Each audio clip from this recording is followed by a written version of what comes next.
विघन विनाशन सोए। वाहिगुरु जी की फतेह। विघन विनाशन सोए।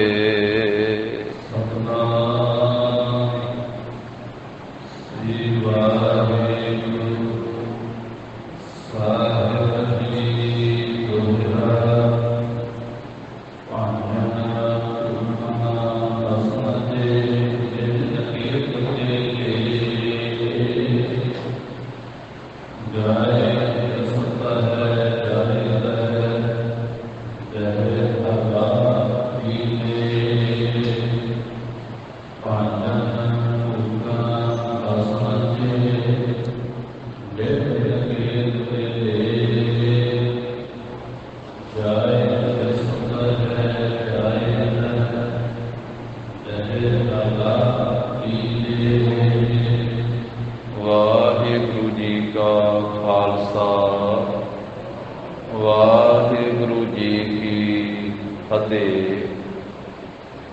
जाहर जहूर हाजिर हजूर सर्व कला भरपूर। दसां पातशाहियां दी जोत धन श्री गुरु ग्रंथ साहिब जी महाराज। सतगुरां दी अपर अपार किरपा रहमत दा सदका जगत गुरु जाहर पीर जगत गुर बाबा धन धन श्री गुरु नानक देव साहिब जी महाराज।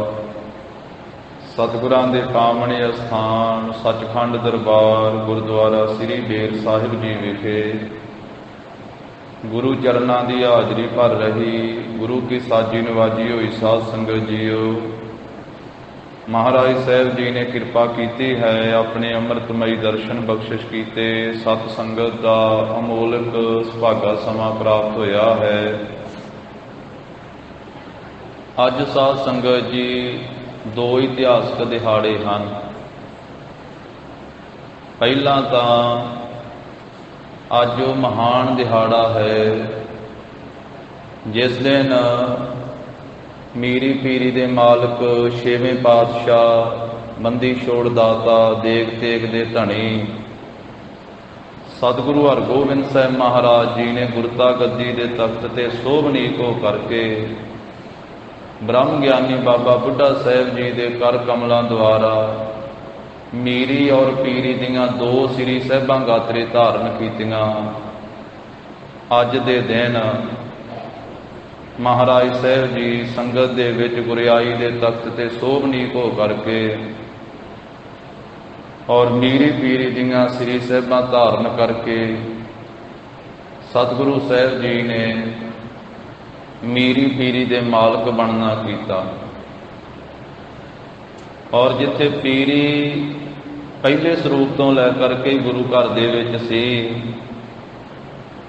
जिहदा जिक्र श्रीमान भाई गुरदास साहब जी ने वारां विच करदिआं होइआं इस तरह फरमाया कि पंज प्याले पंज पीर।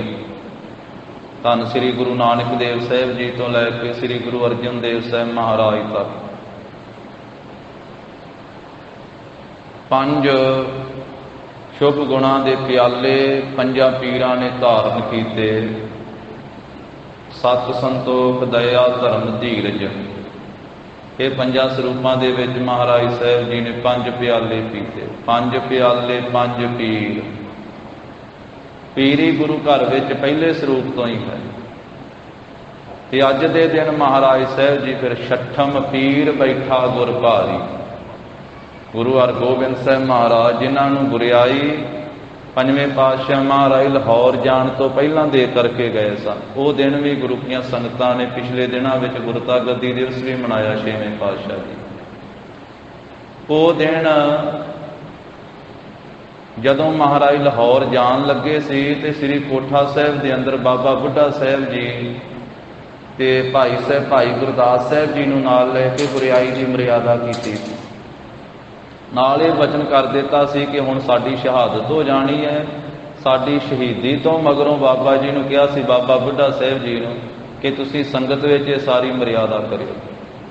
फिर अज दे दिन साध संगत जी वो सारी मर्यादा की गई सी। ਜਦੋਂ 6ਵੇਂ ਪਾਤਸ਼ਾਹ 11 ਸਾਲ ਦੀ ਉਮਰ ਦੇ ਵਿੱਚ ਈਸਵੀ ਸੰਨ 1606 ਤੇ ਬਿਕਰਮੀ ਸੰਮਤ 1663 ਨੂੰ ਜਦੋਂ ਸ੍ਰੀ ਸਹਿਜ ਪਾਠ ਦੇ ਭੋਗ ਸੰਪੂਰਨ ਹੋਏ ਨਾ, ਸਤਿਗੁਰੂ ਪੰਚਮ ਪਾਤਸ਼ਾਹੀ ਦੇ ਪਿਆਰ ਦੇ ਵਿੱਚ ਮਹਾਰਾਜ ਦੀ ਸ਼ਹਾਦਤ ਤੋਂ ਬਾਅਦ,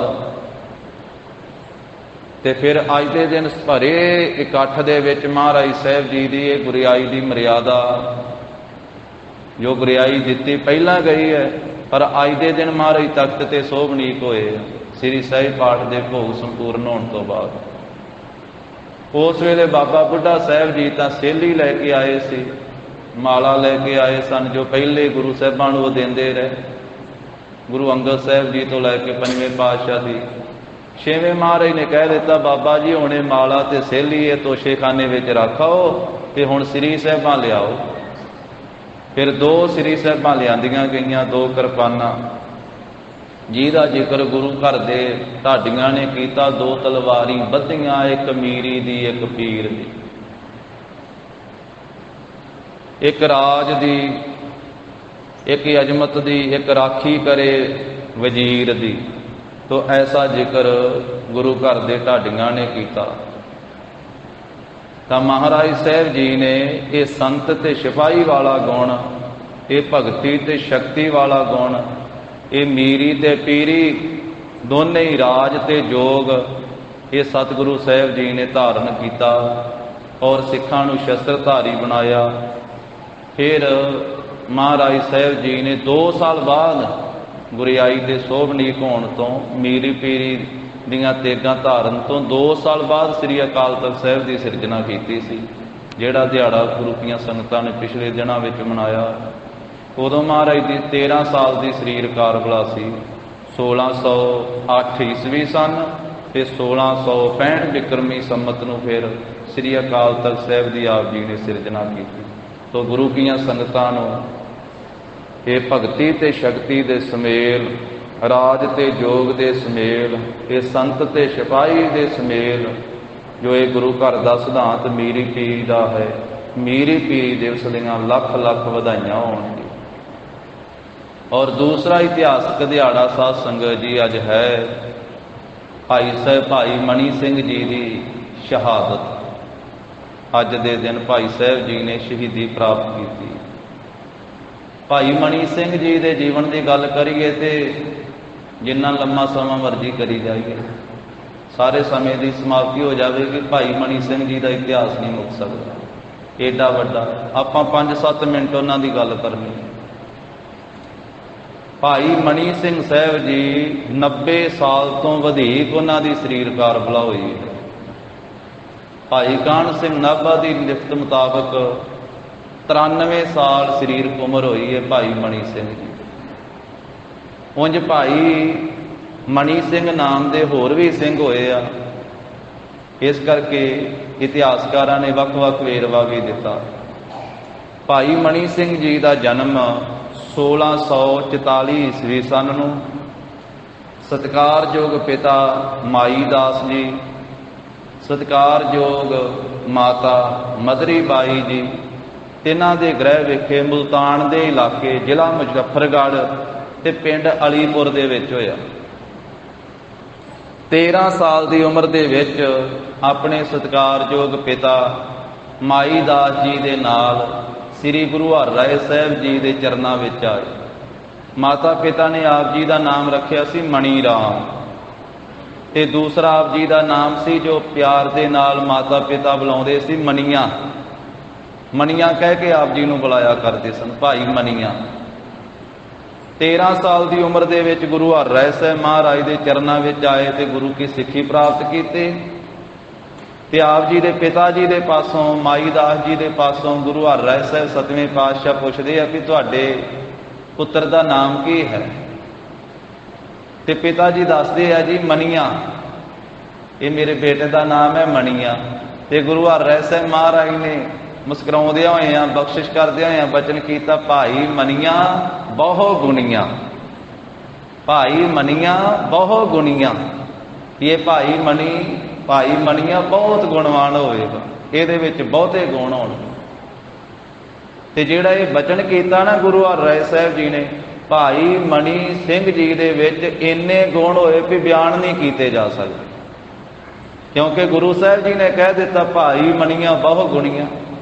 ਫਿਰ ਮਹਾਰਾਜ ਦੇ ਚਰਨਾਂ ਵਿੱਚ ਰਹੇ 2 ਸਾਲ ਦੇ ਲਗਭਗ ਗੁਰੂ ਹਰਿਰਾਏ ਸਾਹਿਬ ਮਹਾਰਾਜ ਦੀ ਚਰਨ ਸ਼ਰਨ ਵਿੱਚ, ਸ੍ਰੀ ਕੀਰਤਪੁਰ ਸਾਹਿਬ ਨਾਮ ਜਪਦੇ, ਬਾਣੀ ਪੜ੍ਹਦੇ ਆ, ਸੇਵਾ ਕਰਦੇ, ਸਿਮਰਨ ਕਰਦੇ ਆ। ਫਿਰ ਪਿਤਾ ਜੀ ਗਏ ਤੇ ਬੇਨਤੀ ਕੀਤੀ ਕਿ ਮਹਾਰਾਜ ਹੁਣ ਪੁੱਤਰ ਨੂੰ ਖੁਸ਼ੀ ਦੇ ਦਿਓ, ਨਗਰ ਲੈ ਕੇ ਜਾਣਾ ਤੇ ਵਿਆਹ ਕਰਨਾ। ਤੇ ਵਾਪਸ ਨਗਰ ਲੈ ਆਏ ਤੇ ਫਿਰ ਭਾਈ ਸਾਹਿਬ ਜੀ ਦਾ ਆਨੰਦ ਕਾਰਜ ਕੀਤਾ। ਭਾਈ ਸਾਹਿਬ ਜੀ ਦਾ ਸਾਰਾ ਹੀ ਪਰਿਵਾਰ ਗੁਰੂ ਘਰ ਦੇ ਅਨੰਨ ਪਿਆਰੇ ਸਿੱਖ ਸੇਵਕ ਹੋਏ ਆ ਤੇ ਮਹਾਨ ਕੁਰਬਾਨੀਆਂ ਵਾਲਾ ਪਰਿਵਾਰ ਹੋਇਆ। ਜਿੰਨੀਆਂ ਕੁਰਬਾਨੀਆਂ ਭਾਈ ਮਣੀ ਸਿੰਘ ਜੀ ਦੇ ਪਰਿਵਾਰ ਨੇ ਕੀਤੀਆਂ, ਇਤਿਹਾਸ ਵਿੱਚ ਸ਼ਾਇਦ ਹੀ ਆ ਦੂਸਰਾ ਕੋਈ ਪਰਿਵਾਰ ਹੋਵੇ ਜਿੰਨੀਆਂ ਕੁਰਬਾਨੀਆਂ ਭਾਈ ਮਣੀ ਸਿੰਘ ਜੀ ਦੇ ਪਰਿਵਾਰ ਨੇ ਕੀਤੀਆਂ। ਭਾਈ ਮਣੀ ਸਿੰਘ ਜੀ ਦੇ ਵੱਡੇ ਵਡੇਰੇ ਵੀ ਗੁਰੂ ਘਰ ਦੇ ਸਿੱਖ ਹੋਏ। ਉਹਨਾਂ ਦੇ ਪਿਤਾ ਜੀ ਹੋਣੀ 12 ਭਰਾ ਸਨ। ਭਾਈ ਮਣੀ ਸਿੰਘ ਜੀ ਦੇ ਪਿਤਾ ਜੀ ਹੋਣੀ, ਉਹਨਾਂ 12 ਦਾ ਨਾਮ ਆਉਂਦਾ ਹੈ। ਇਸੇ ਤਰ੍ਹਾਂ ਭਾਈ ਸਾਹਿਬ ਜੀ ਦੇ ਸਤਿਕਾਰਯੋਗ ਦਾਦਾ ਜੀ ਭਾਈ ਬੱਲੂ ਰਾਏ ਜੀ, ਉਹ ਗੁਰੂ ਹਰਗੋਬਿੰਦ ਸਾਹਿਬ ਮਹਾਰਾਜ ਜੀ ਦੇ ਸਿੱਖ ਹੋਏ ਤੇ ਸ੍ਰੀ ਅੰਮ੍ਰਿਤਸਰ ਸਾਹਿਬ ਜੀ ਦੀ ਜੰਗ ਦੇ ਵਿੱਚ ਉਹਨਾਂ ਨੇ ਸ਼ਹਾਦਤ ਪ੍ਰਾਪਤ ਕੀਤੀ, ਭਾਈ ਮਣੀ ਸਿੰਘ ਜੀ ਦੇ ਦਾਦਾ ਜੀ। ਫਿਰ ਜਿਸ ਘਰ ਵਿੱਚ ਭਾਈ ਮਣੀ ਸਿੰਘ ਜੀ ਦਾ ਵਿਆਹ ਹੋਇਆ, ਉਹਨਾਂ ਦੇ ਸਤਿਕਾਰਯੋਗ ਸਹੁਰਾ ਸਾਹਿਬ ਜੀ ਲੱਖੀ ਸ਼ਾਹ ਜੀ ਵਣਜਾਰਾ, ਜਿਨ੍ਹਾਂ ਨੇ ਨਾਵੇਂ ਪਾਤਸ਼ਾਹ ਦੇ ਪਾਵਨ ਧੜ ਦਾ ਸੰਸਕਾਰ ਆਪਣੇ ਘਰ ਦੇ ਵਿੱਚ ਚਿਖਾ ਤਿਆਰ ਕਰਕੇ ਕੀਤਾ। ਉਹਨਾਂ ਦੇ ਸਪੁੱਤਰੀ ਸੀਤੋ ਬਾਈ ਜੀ ਦੇ ਨਾਲ ਭਾਈ ਮਣੀਆਂ ਜੀ ਦਾ ਆਨੰਦ ਕਾਰਜ ਹੋਇਆ। 7ਵੇਂ ਪਾਤਸ਼ਾਹ ਤੋਂ ਬਾਅਦ 8ਵੇਂ ਪਾਤਸ਼ਾਹੀ ਦੇ ਚਰਨਾਂ ਵਿੱਚ ਰਹਿ ਕਰਕੇ ਸੇਵਾ ਕੀਤੀ। ਫਿਰ 9ਵੇਂ ਪਾਤਸ਼ਾਹੀ ਦੀ ਚਰਨ ਸ਼ਰਨ ਵਿੱਚ ਸੇਵਾ ਕੀਤੀ ਤੇ ਭਾਈ ਮਣੀ ਸਿੰਘ ਜੀ ਹੋਣੀ 11 ਭਰਾ ਸਨ ਸਾਧ ਸੰਗਤ ਆਪ, ਉਹਨਾਂ ਦੇ ਪਿਤਾ ਜੀ ਹੋਣੀ 12 ਭਰਾ ਸਨ। ਭਾਈ ਮਣੀ ਸਿੰਘ ਜੀ ਦੇ 10 ਪੁੱਤਰ ਹੋਏ, ਜੋ ਭਾਈ ਬਚਿੱਤਰ ਸਿੰਘ, ਭਾਈ ਉਦੇ ਸਿੰਘ ਜੀ ਨੂੰ ਤੇ ਸਾਰਾ ਜਗਤ ਹੀ ਜਾਣਦਾ ਹੈ ਵੀ ਬਚਿੱਤਰ ਸਿੰਘ ਭਾਈ ਮਣੀ ਸਿੰਘ ਦੇ ਉਹ ਪੁੱਤਰ ਜਿਨ੍ਹਾਂ ਨੇ ਹਾਥੀ ਦੇ ਮੱਥੇ ਵਿੱਚ ਨਾਗਣੀ ਮਾਰੀ, 7 ਤਵੀਆਂ ਪਾੜੀਆਂ। ਉਦੇ ਸਿੰਘ ਉਹ ਆ ਭਾਈ ਮਣੀ ਸਿੰਘ ਦੇ ਪੁੱਤਰ ਜਿਨ੍ਹਾਂ ਨੇ ਕੇਸਰੀ ਚੰਦ ਦਾ ਸਿਰ ਵੱਢਿਆ। ਇਹਨਾਂ ਤੋਂ ਇਲਾਵਾ ਹੋਰ ਵੀ 8 ਪੁੱਤਰ ਸਨ। 10 ਪੁੱਤਰ ਸੀ ਭਾਈ ਸਾਹਿਬ ਜੀ ਦੇ, ਜਿਨ੍ਹਾਂ ਦਾ ਜ਼ਿਕਰ ਸਾਧ ਸੰਗਤ ਜੀ ਆਉਂਦਾ ਹੈ। ਭਾਈ ਅਜਬ ਸਿੰਘ ਜੀ, ਭਾਈ ਅਜੈਬ ਸਿੰਘ ਜੀ, ਭਾਈ ਚਿੱਤਰ ਸਿੰਘ ਜੀ ਇਤਿਆਦਿਕ। ਫਿਰ ਸਮੇਂ ਦੇ ਨਾਲ ਜੋ ਭਾਈ ਦਿਆਲਾ ਜੀ ਦੇਗ ਵਿੱਚ ਉਬਲੇ ਨਾ, 9ਵੇਂ ਪਾਤਸ਼ਾਹੀ ਦੇ ਨਾਲ ਦਿੱਲੀ ਚਾਂਦਨੀ ਚੌਂਕ ਵਿੱਚ ਸ਼ਹਾਦਤ ਹੋਈ, ਉਹ ਭਾਈ ਮਣੀ ਸਿੰਘ ਜੀ ਦੇ ਸਕੇ ਭਰਾ ਸਨ। 9ਵੇਂ ਪਾਤਸ਼ਾਹ ਦੇ ਚਰਨਾਂ ਵਿੱਚ ਰਹੇ, ਉਪਰੰਤ 10ਮ ਪਾਤਸ਼ਾਹੀ ਦੀ ਚਰਨ ਸ਼ਰਨ ਵਿੱਚ ਰਹੇ ਸ੍ਰੀ ਅਨੰਦਪੁਰ ਸਾਹਿਬ ਭਾਈ ਸਾਹਿਬ ਜੀ ਗੁਰਬਾਣੀ ਦੀ ਸੰਥਿਆ ਕਰਾਉਣ ਦੀ ਸੇਵਾ ਕਰਦੇ, ਗੁਰਬਾਣੀ ਲਿਖਣ ਦੀ ਸੇਵਾ ਕਰਦੇ। ਔਰ ਜਦੋਂ ਭੰਗਾਣੀ ਦਾ ਯੁੱਧ ਹੋਇਆ ਪਹਿਲਾਂ, ਉਹਦੇ ਵਿੱਚ ਵੀ ਭਾਈ ਸਾਹਿਬ ਜੀ ਨੇ ਮਹਾਨ ਸੇਵਾ ਕੀਤੀ। ਨਦੌਣ ਦੇ ਯੁੱਧ ਦੇ ਵਿੱਚ ਵੀ ਜੰਗ ਯੁੱਧ ਕੀਤਾ। ਆਪ ਜੀ ਤੀਰ ਅੰਦਾਜ਼ੀ ਵੀ ਚੰਗੀ ਕਰ ਲੈਂਦੇ ਸਨ, ਘੋੜ ਸਵਾਰੀ ਵੀ ਬਹੁਤ ਚੰਗੀ ਕਰਦੇ ਸਨ, ਹਰੇਕ ਸ਼ਸਤਰ ਚਲਾ ਲੈਂਦੇ ਸਨ ਤੇ ਵਿਦਵਾਨ ਬਹੁਤ ਵੱਡੇ ਸੀ ਗੁਰੂ ਕੀ ਕਿਰਪਾ ਦੇ ਨਾਲ। ਫਿਰ ਸਮੇਂ ਦੇ ਨਾਲ ਜਦੋਂ ਅਨੰਦਪੁਰ ਸਾਹਿਬ ਛੱਡਿਆ ਤੇ ਮਾਤਾਵਾਂ ਨੂੰ ਦਿੱਲੀ ਲਿਜਾਣ ਦੀ ਸੇਵਾ ਭਾਈ ਸਾਹਿਬ ਜੀ ਦੀ ਲੱਗੀ। ਜਦੋਂ ਖਾਲਸੇ ਦੀ ਸਾਜਨਾ ਹੋਈ, ਉਦੋਂ ਭਾਈ ਸਾਹਿਬ ਜੀ ਨੇ ਆਪਣੇ ਭਰਾਵਾਂ, ਆਪਣੇ ਪੁੱਤਰਾਂ ਪੋਤਰਿਆਂ ਦੇ ਸਮੇਤ ਖੰਡੇ ਬਾਟੇ ਦਾ ਅੰਮ੍ਰਿਤ ਛਕਿਆ ਤੇ ਭਾਈ ਮਣੀਆਂ ਤੋਂ ਭਾਈ ਮਣੀ ਸਿੰਘ ਬਣ ਗਏ। ਦਿੱਲੀ ਮਾਤਾਵਾਂ ਨੂੰ ਲੈ ਕਰਕੇ ਜਾਂਦੇ ਆ। ਮਹਾਰਾਜ ਸਾਹਿਬ ਜੀ ਜਿਸ ਵੇਲੇ ਅਨੰਦਪੁਰ ਸਾਹਿਬ ਛੱਡ ਕੇ ਮਾਲਵੇ ਵਿੱਚ ਵਿਚਰਦੇ ਆ, ਗੁਰੂ ਕੀ ਕਾਂਛੀ ਸਾਬੋ ਕੀ ਤਲਵੰਡੀ ਪਹੁੰਚਦੇ ਆ, ਉੱਥੇ ਮਾਤਾਵਾਂ ਨੂੰ ਲੈ ਕੇ ਭਾਈ ਮਣੀ ਸਿੰਘ ਜੀ ਪਹੁੰਚਦੇ। ਭਾਈ ਮਣੀ ਸਿੰਘ ਨੂੰ ਲਿਖਾਰੀ ਲਾ ਕੇ ਸਾਰੀ ਬਾਣੀ ਲਿਖਾਉਂਦੇ ਆ ਕਲਗੀਧਰ ਪਾਤਸ਼ਾਹ। 48 ਸਿੰਘਾਂ ਵਿੱਚ ਅਰਥ ਪੜ੍ਹਨ ਵਾਲੇ ਭਾਈ ਮਣੀ ਸਿੰਘ ਵੀ ਆ।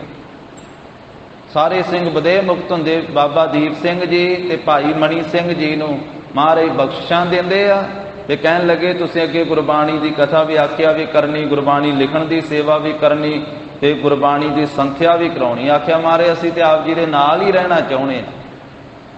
ਬੜਾ ਆਨੰਦ ਬਣਿਆ ਹੋਇਆ। ਕਹਿਣ ਲੱਗੇ ਭਾਈ ਮਣੀ ਸਿੰਘ ਤੇਰਾ ਬੰਦ ਵੀ ਭਾਵੇਂ ਕੱਟਿਆ ਜਾਵੇਗਾ, ਤੇਰੇ ਆਨੰਦ 'ਚ ਫਰਕ ਨਹੀਂ ਪਵੇਗਾ। ਦੀਪ ਸਿੰਘਾ ਤੇਰਾ ਸੀਸ ਵੀ ਧੜ ਤੋਂ ਵੱਖਰਾ ਹੋ ਜਾਵੇਗਾ, ਤੇਰੇ ਆਨੰਦ ਵਿੱਚ ਫਰਕ ਨਹੀਂ ਪਵੇਗਾ। ਇਹ ਉਦੋਂ ਬਖਸ਼ਿਸ਼ਾਂ ਕੀਤੀਆਂ ਸੀ ਜਦੋਂ ਮਹਾਰਾਜ ਨੇ ਟਕਸਾਲਾਂ ਚਲਾਈਆਂ। ਬਾਬਾ ਦੀਪ ਸਿੰਘ ਜੀ ਤੋਂ ਦਮਦਮੀ ਟਕਸਾਲ ਦਾ ਮੁੱਢ ਵੱਜਦਾ ਹੈ, ਗੁਰੂ ਕੀ ਕਾਂਸ਼ੀ ਤਖਤ ਸ੍ਰੀ ਦਮਦਮਾ ਸਾਹਿਬ ਤੋਂ। ਭਾਈ ਮਣੀ ਸਿੰਘ ਜੀ ਉਹ ਅੰਮ੍ਰਿਤਸਰ ਸਾਹਿਬ ਆ ਕਰਕੇ ਉੱਥੇ ਟਕਸਾਲ ਚਲਾਉਂਦੇ। ਉਦੋਂ ਹਜੂਰ ਸਾਹਿਬ ਮਹਾਰਾਜ ਦੇ ਨਾਲ ਹੀ ਜਾਂਦੇ। ਜਦੋਂ ਸ੍ਰੀ ਗੁਰੂ ਗ੍ਰੰਥ ਸਾਹਿਬ ਜੀ ਨੂੰ ਗੁਰਿਆਈ ਦਿੰਦੇ ਦਸਮ ਪਾਤਸ਼ਾਹ ਜੀ, ਤੇ ਭਾਈ ਮਣੀ ਸਿੰਘ ਜੀ ਨੂੰ ਚੌਰ ਦੀ ਸੇਵਾ ਪ੍ਰਾਪਤ ਹੁੰਦੀ। ਉਹ ਚੌਰ ਬਰਦਾਰ ਚੌਰ ਕਰਦੇ ਗੁਰੂ ਗ੍ਰੰਥ ਸਾਹਿਬ ਜੀ ਦੇ ਉੱਤੇ। ਬਾਬਾ ਦੀਪ ਸਿੰਘ ਜੀ ਅੱਗੇ ਪੰਜਾਂ ਸਿੰਘਾਂ ਦੇ ਵਿੱਚ ਸਨਮੁਖ ਹਾਜ਼ਰ ਮਹਾਰਾਜ ਸਾਹਿਬ ਜੀ ਦੇ ਹੁੰਦੇ। ਜਦੋਂ ਧੰਨ ਗੁਰੂ ਗੋਬਿੰਦ ਸਿੰਘ ਮਹਾਰਾਜ ਨੇ ਪ੍ਰਕਰਮਾ ਕਰਕੇ 5 ਪੈਸੇ ਨਾਲੀਏਰ ਤੇ ਸ੍ਰੀ ਸਾਹਿਬ ਭੇਟ ਕਰਕੇ 1708 ਦੇ ਵਿੱਚ ਗੁਰੂ ਗ੍ਰੰਥ ਸਾਹਿਬ ਜੀ ਨੂੰ ਗੁਰਿਆਈ ਦਿੱਤੀ। ਉਸ ਤੋਂ ਬਾਅਦ ਕਲਗੀਧਰ ਪਾਤਸ਼ਾਹ ਦੇ ਬਚਨਾਂ ਦੇ ਅਨੁਸਾਰ ਕਿ ਤੁਸੀਂ ਅੰਮ੍ਰਿਤਸਰ ਸਾਹਿਬ ਜਾ ਕੇ ਸੇਵਾ ਨਿਭਾਉਣੀ ਭਾਈ ਮਣੀ ਸਿੰਘ ਜੀ ਨੂੰ ਆਗਿਆ ਸੀ। ਮਾਤਾ ਸੁੰਦਰ ਕੌਰ ਜੀ ਦੇ ਬਚਨਾਂ ਦੇ ਅਨੁਸਾਰੀ ਹੋ ਕੇ ਤੇ ਸ੍ਰੀ ਦਰਬਾਰ ਸਾਹਿਬ ਦੇ ਮੁੱਖ ਗ੍ਰੰਥੀ ਬਣਦੇ ਆ। 16 ਸਾਲ ਮੁੱਖ ਗ੍ਰੰਥੀ ਬਣ ਕੇ ਸੇਵਾ ਕੀਤੀ ਭਾਈ ਮਣੀ ਸਿੰਘ ਜੀ ਨੇ ਸ੍ਰੀ ਦਰਬਾਰ ਸਾਹਿਬ। ਹਰ ਰੋਜ਼ ਮੰਜੀ ਸਾਹਿਬ ਦੀਵਾਨ ਹਾਲ ਦੇ ਵਿੱਚ ਗੁਰਬਾਣੀ ਦੀ ਕਥਾ, ਸਵੇਰੇ ਤੇ ਸ਼ਾਮ ਨੂੰ ਇਤਿਹਾਸ ਦੀ ਕਥਾ ਸੰਗਤਾਂ ਨੂੰ ਸੁਣਾਇਆ ਕਰਦੇ ਸੀ। ਨਾਲ ਨਾਲ ਗੁਰਬਾਣੀ ਲਿਖਣ ਦੀ ਸੇਵਾ ਵੀ ਕਰਿਆ ਕਰਦੇ ਸਨ। ਲਿਖਿਆ ਹੈ ਕਿ ਭਾਈ ਮਣੀ ਸਿੰਘ ਜੀ ਦੀ ਕਥਾ ਤੋਂ ਜਿੱਥੇ ਸਿੱਖ ਸੰਗਤਾਂ ਪ੍ਰਭਾਵਿਤ ਸੀ, ਉੱਥੇ ਹਿੰਦੂ ਪਰਿਵਾਰ ਵੀ ਤੇ ਮੁਸਲਮਾਨ ਪਰਿਵਾਰ ਵੀ ਆ ਕੇ ਸੰਗਤ ਵਿੱਚ ਬਹਿ ਕੇ ਭਾਈ ਸਾਹਿਬ ਦੀ ਰਚਨਾ ਤੋਂ ਕਥਾ ਸੁਣਿਆ ਕਰਦੇ ਸਨ। ਅਖੀਰ ਕਈ ਸਾਲ ਹੋ ਗਏ ਸਨ ਕਿ ਅੰਮ੍ਰਿਤਸਰ ਸਾਹਿਬ ਦੀਵਾਲੀ ਦਾ ਜੋੜ ਮੇਲਾ ਨਾ ਮਨਾਇਆ ਗਿਆ, ਬੰਦੀ ਛੋੜ ਦਿਵਸ। ਭਾਈ ਸਾਹਿਬ ਜੀ ਨੇ ਲਾਹੌਰ ਦੇ ਸੂਬੇ ਦੇ ਨਾਲ ਜਹੀਆ ਖਾਨ ਉਹਦੇ ਨਾਲ ਸਲਾਹ ਕੀਤੀ ਕਿ ਸਾਨੂੰ ਇਹ ਬੰਦੀ ਛੋੜ ਦਿਵਸ ਮਨਾਉਣ ਦੀ ਆਗਿਆ ਦਿੱਤੀ ਜਾਵੇ। ਕਹਿਣ ਲੱਗੇ 5000 ਰੁਪਈਆ ਤੁਹਾਨੂੰ ਭਰਨਾ ਪਵੇਗਾ। ਭਾਈ ਸਾਹਿਬ ਕਹਿਣ ਲੱਗੇ ਭਰ ਦਿਆਂਗੇ।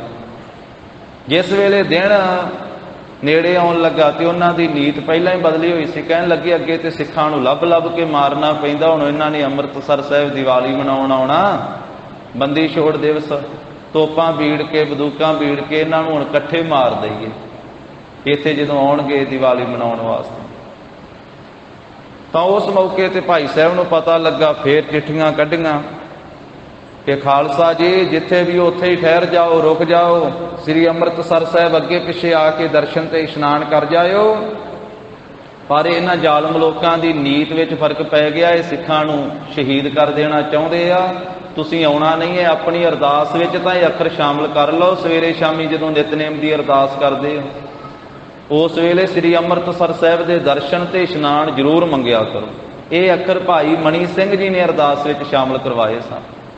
ਜੋ ਆਪਾਂ ਬੇਨਤੀ ਕਰਦੇ ਨਾ ਸਿੱਖਾਂ ਨੂੰ, ਸਿੱਖੀ ਦਾਨ, ਕੇਸ ਦਾਨ, ਰਹਿਤ ਦਾਨ, ਵਿਵੇਕ ਦਾਨ, ਵਿਸਾਹ ਦਾਨ, ਭਰੋਸਾ ਦਾਨ, ਦਾਨਾ ਸਿਰ ਦਾਨ, ਨਾਮ ਦਾਨ, ਸ੍ਰੀ ਅੰਮ੍ਰਿਤਸਰ ਸਾਹਿਬ ਜੀ ਕੇ ਦਰਸ਼ਨੀ ਇਸ਼ਨਾਨ।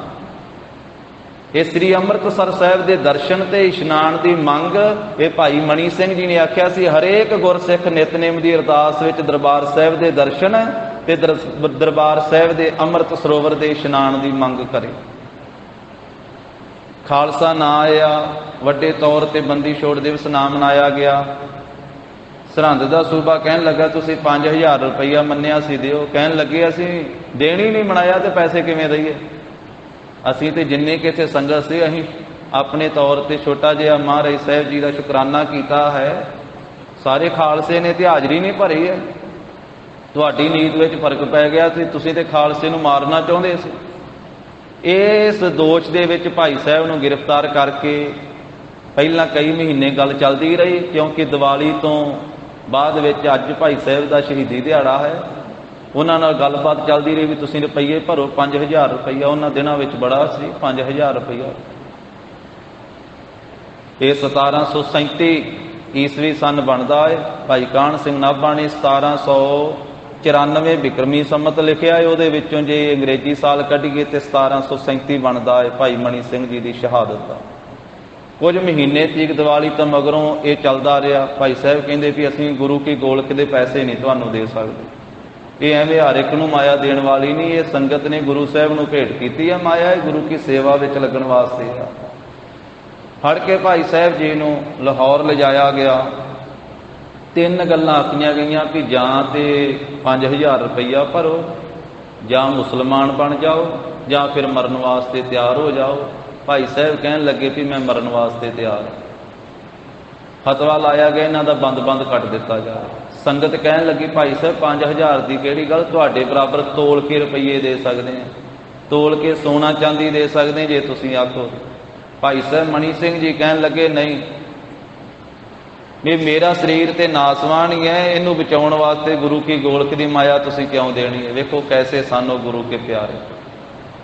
ਕਹਿਣ ਲੱਗੇ ਨਹੀਂ, ਗੁਰੂ ਕੀ ਮਾਇਆ ਨਹੀਂ ਦੇਣੀ ਹੈ ਮੇਰੇ ਵਾਸਤੇ। ਤੇ ਦੂਸਰੀ ਗੱਲ ਇਹ ਮਾਰਨ ਦੀ ਕਹਿੰਦੇ ਵੀ ਉਹ ਤਾਂ ਸਤਿਗੁਰੂ ਜੀ ਨੇ ਪਹਿਲਾਂ ਹੀ ਮਰਨਾ ਕਬੂਲ ਕਰਵਾਇਆ। ਪਹਿਲਾਂ ਮਰਨ ਕਬੂਲ ਜੀਵਨ ਕੀ ਛੱਡ ਆਸ, ਹੋ ਸਭਨਾ ਕੀ ਰੇਣਕਾ ਤੋ ਆਓ ਹਮਾਰੇ ਪਾਸ। ਕਹਿਣ ਲੱਗੇ ਇਹ ਸਰੀਰ ਤਾਂ ਗੰਦਗੀ ਦੀ ਕੋਠੜੀ ਹੈ, ਹਰੀ ਹੀਰਿਆਂ ਦੀ ਖਾਣ ਹੈ। ਜੇ ਸਿਰ ਦਿੱਤਿਆਂ ਉਹ ਹਰੀ ਪਰਮੇਸ਼ਰ ਮਿਲ ਜਾਵੇ ਤਾਂ ਵੀ ਇਹ ਸਸਤਾ ਹੀ ਸੌਦਾ ਹੈ। ਤਨ ਗੰਦਗੀ ਦੀ ਕੋਠੜੀ ਹਰ ਹੀਰਿਆਂ ਦੀ ਖਾਣ, ਜੇ ਸਿਰ ਦਿੱਤਿਆਂ ਹਰ ਮਿਲੇ ਤਾਂ ਵੀ ਸਸਤਾ ਜਾਣ। ਐਸੇ ਬੋਲ ਬੋਲੇ ਸੀ ਭਾਈ ਸਾਹਿਬ ਮਣੀ ਸਿੰਘ ਜੀ।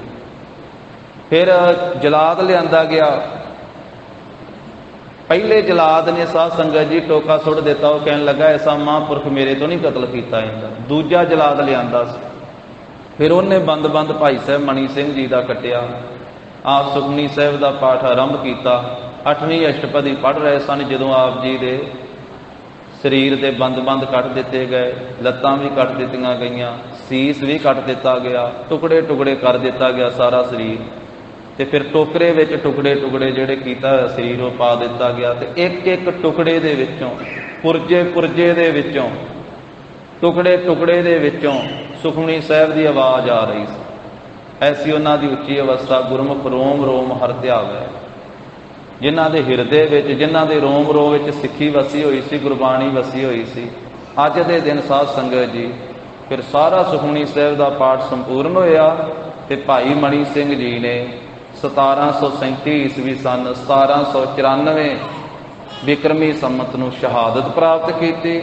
ਉਹਨਾਂ ਦੀ ਸ਼ਹੀਦੀ ਤੋਂ ਬਾਅਦ ਉਹਨਾਂ ਦੇ ਪੋਤਰੇ ਭਾਈ ਅਗੜ ਸਿੰਘ ਨੇ ਫਿਰ ਉਸ ਕਾਜੀ ਨੂੰ ਜਿਹਨੇ ਫਤਵਾ ਲਾਇਆ ਸੀ ਤੇ ਉਸ ਜਲਾਦ ਨੂੰ ਮਾਰਿਆ ਸੀ। ਭਾਈ ਸਾਹਿਬ ਦੇ ਪੋਤਰੇ ਭਾਈ ਮਣੀ ਸਿੰਘ ਜੀ ਦੇ ਜਿੱਥੇ ਪੁੱਤਰ ਸ਼ਹੀਦ ਹੋਏ ਆ, ਉੱਥੇ 10 ਪੋਤਰੇ ਵੀ ਸ਼ਹੀਦ ਹੋਏ ਆ ਭਾਈ ਮਣੀ ਸਿੰਘ ਜੀ ਦੇ। ਐਸੇ ਗੁਰੂ ਕੇ ਲਾਲ ਮਹਾਨ ਗੁਰਸਿੱਖ ਬ੍ਰਹਮ ਗਿਆਨੀ ਭਾਈ ਸਾਹਿਬ ਭਾਈ ਮਣੀ ਸਿੰਘ ਜੀ ਦੀ ਸ਼ਹਾਦਤ ਨੂੰ ਰੋਮ ਕਰਕੇ ਨਮਸਕਾਰ ਹੈ। ਜਿਨ੍ਹਾਂ ਨੇ 90 ਸਾਲ ਤੋਂ ਵਧੇਕ ਸਰੀਰ ਕਾਰਬਲਾ ਤੱਕ ਗੁਰੂ ਘਰ ਦੀ ਮਹਾਨ ਗੁਰਸਿੱਖੀ ਨਿਭਾਈ ਤੇ ਹਰ ਪ੍ਰਕਾਰ ਦੀ ਸੇਵਾ ਕੀਤੀ, ਅਖੀਰ ਸ਼ਹਾਦਤ ਪ੍ਰਾਪਤ ਕੀਤੀ। ਉਹ ਮਹਾਨ ਗੁਰੂ ਕੇ ਪਿਆਰੇ, ਉਹਨਾਂ ਦਾ ਅੱਜ ਸ਼ਹਾਦਤ ਦਾ ਦਿਨ ਹੈ ਸਾਧ ਸੰਗਤ ਜੀ। ਤੋ ਲੜੀਵਾਰ ਰੂਪ ਦੇ ਵਿੱਚ ਜਗਤ ਗੁਰੂ ਧੰਨ ਸ੍ਰੀ ਗੁਰੂ ਨਾਨਕ ਦੇਵ ਸਾਹਿਬ ਮਹਾਰਾਜ ਜੀ ਦਾ ਪਵਿੱਤਰ ਇਤਿਹਾਸ ਬਾਲ ਚੋਜਾਂ ਦਾ ਚੱਲ ਰਿਹਾ ਹੈ, ਬਾਲ ਕੌਤਕਾਂ ਦਾ। ਜਿਵੇਂ ਬਾਲ ਸਰੂਪ ਦੇ ਵਿੱਚ ਮਹਾਰਾਜ ਸਾਹਿਬ ਜੀ ਕੌਤਕ ਕਰ ਰਹੇ ਆ। ਹੁਣ 5 ਸਾਲਾਂ ਦੀ ਉਮਰ ਹੋ ਗਈ ਹੈ। ਸਰੀਰ ਕਾਰਬਲਾ ਧੰਨ ਸ੍ਰੀ ਗੁਰੂ ਨਾਨਕ ਦੇਵ ਸਾਹਿਬ ਮਹਾਰਾਜ ਜੀ 5 ਬਰਖ ਕੀ ਹੋਈ ਬੈਸਾ, ਕਰਨ ਲੱਗੇ ਕਾਰਜ ਪੁਨ ਐਸਾ, ਲੈ ਵਸਤ ਘਰ ਬਾਹਰ ਧਾਵੈ, ਜੋ ਲੈਵੈ ਸੋ ਜਾਏ ਗਵਾਵੈ। ਹੁਣ ਘਰ ਦੀ ਵਸਤੂ ਲੈ ਕਰਕੇ ਬਾਹਰ ਨੂੰ ਚਲੇ ਜਾਂਦੇ ਆ ਤੇ ਜੋ ਘਰੋਂ ਲੈ ਕੇ ਜਾਂਦੇ ਆ ਤੇ ਬਾਹਰ ਗਵਾ ਆਉਂਦੇ। ਕਿਸੇ ਨਾ ਕਿਸੇ ਨੂੰ ਦੇ ਆਉਂਦੇ, ਕਿਸੇ ਅੱਗੇ ਸੁੱਟ ਆਉਂਦੇ ਕਿ ਚੁੱਕ ਕੇ ਲੈ ਜਾਵੇ। ਇੱਥੋਂ ਤੀਕ ਆਪਾਂ ਕੱਲ ਸਾਧ ਸੰਗਤ ਜੀ ਇਤਿਹਾਸ ਸਰਵਣ ਕੀਤਾ ਸੀ। ਅੱਗੇ ਸ਼ਰਧਾ ਭਾਵਨਾ ਸਹਿਤ ਸਰਵਣ ਕਰੀਏ। ਉਚਾਰਨ ਕਰੋ ਜੀ ਸਤਿਨਾਮ ਸ੍ਰੀ ਵਾਹਿਗੁਰੂ ਸਾਹਿਬ ਜੀ।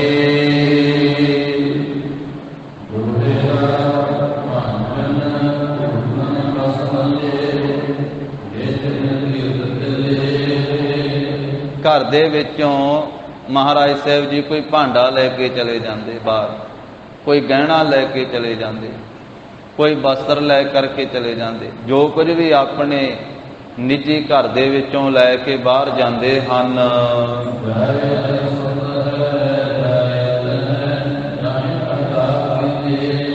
ਤੇ ਜਾ ਕਰਕੇ ਜਿੱਥੇ ਕੋਈ ਅਗਿਆਤ ਹੀ ਕੋਈ ਲੋੜਵੰਦ ਹੁੰਦਾ ਹੈ ਉਹਦੇ ਅੱਗੇ ਜਾ ਕੇ ਸੁੱਟ ਦਿੰਦੇ ਹਨ, ਕਿਸੇ ਨੂੰ ਦੇ ਆਉਂਦੇ ਹਨ।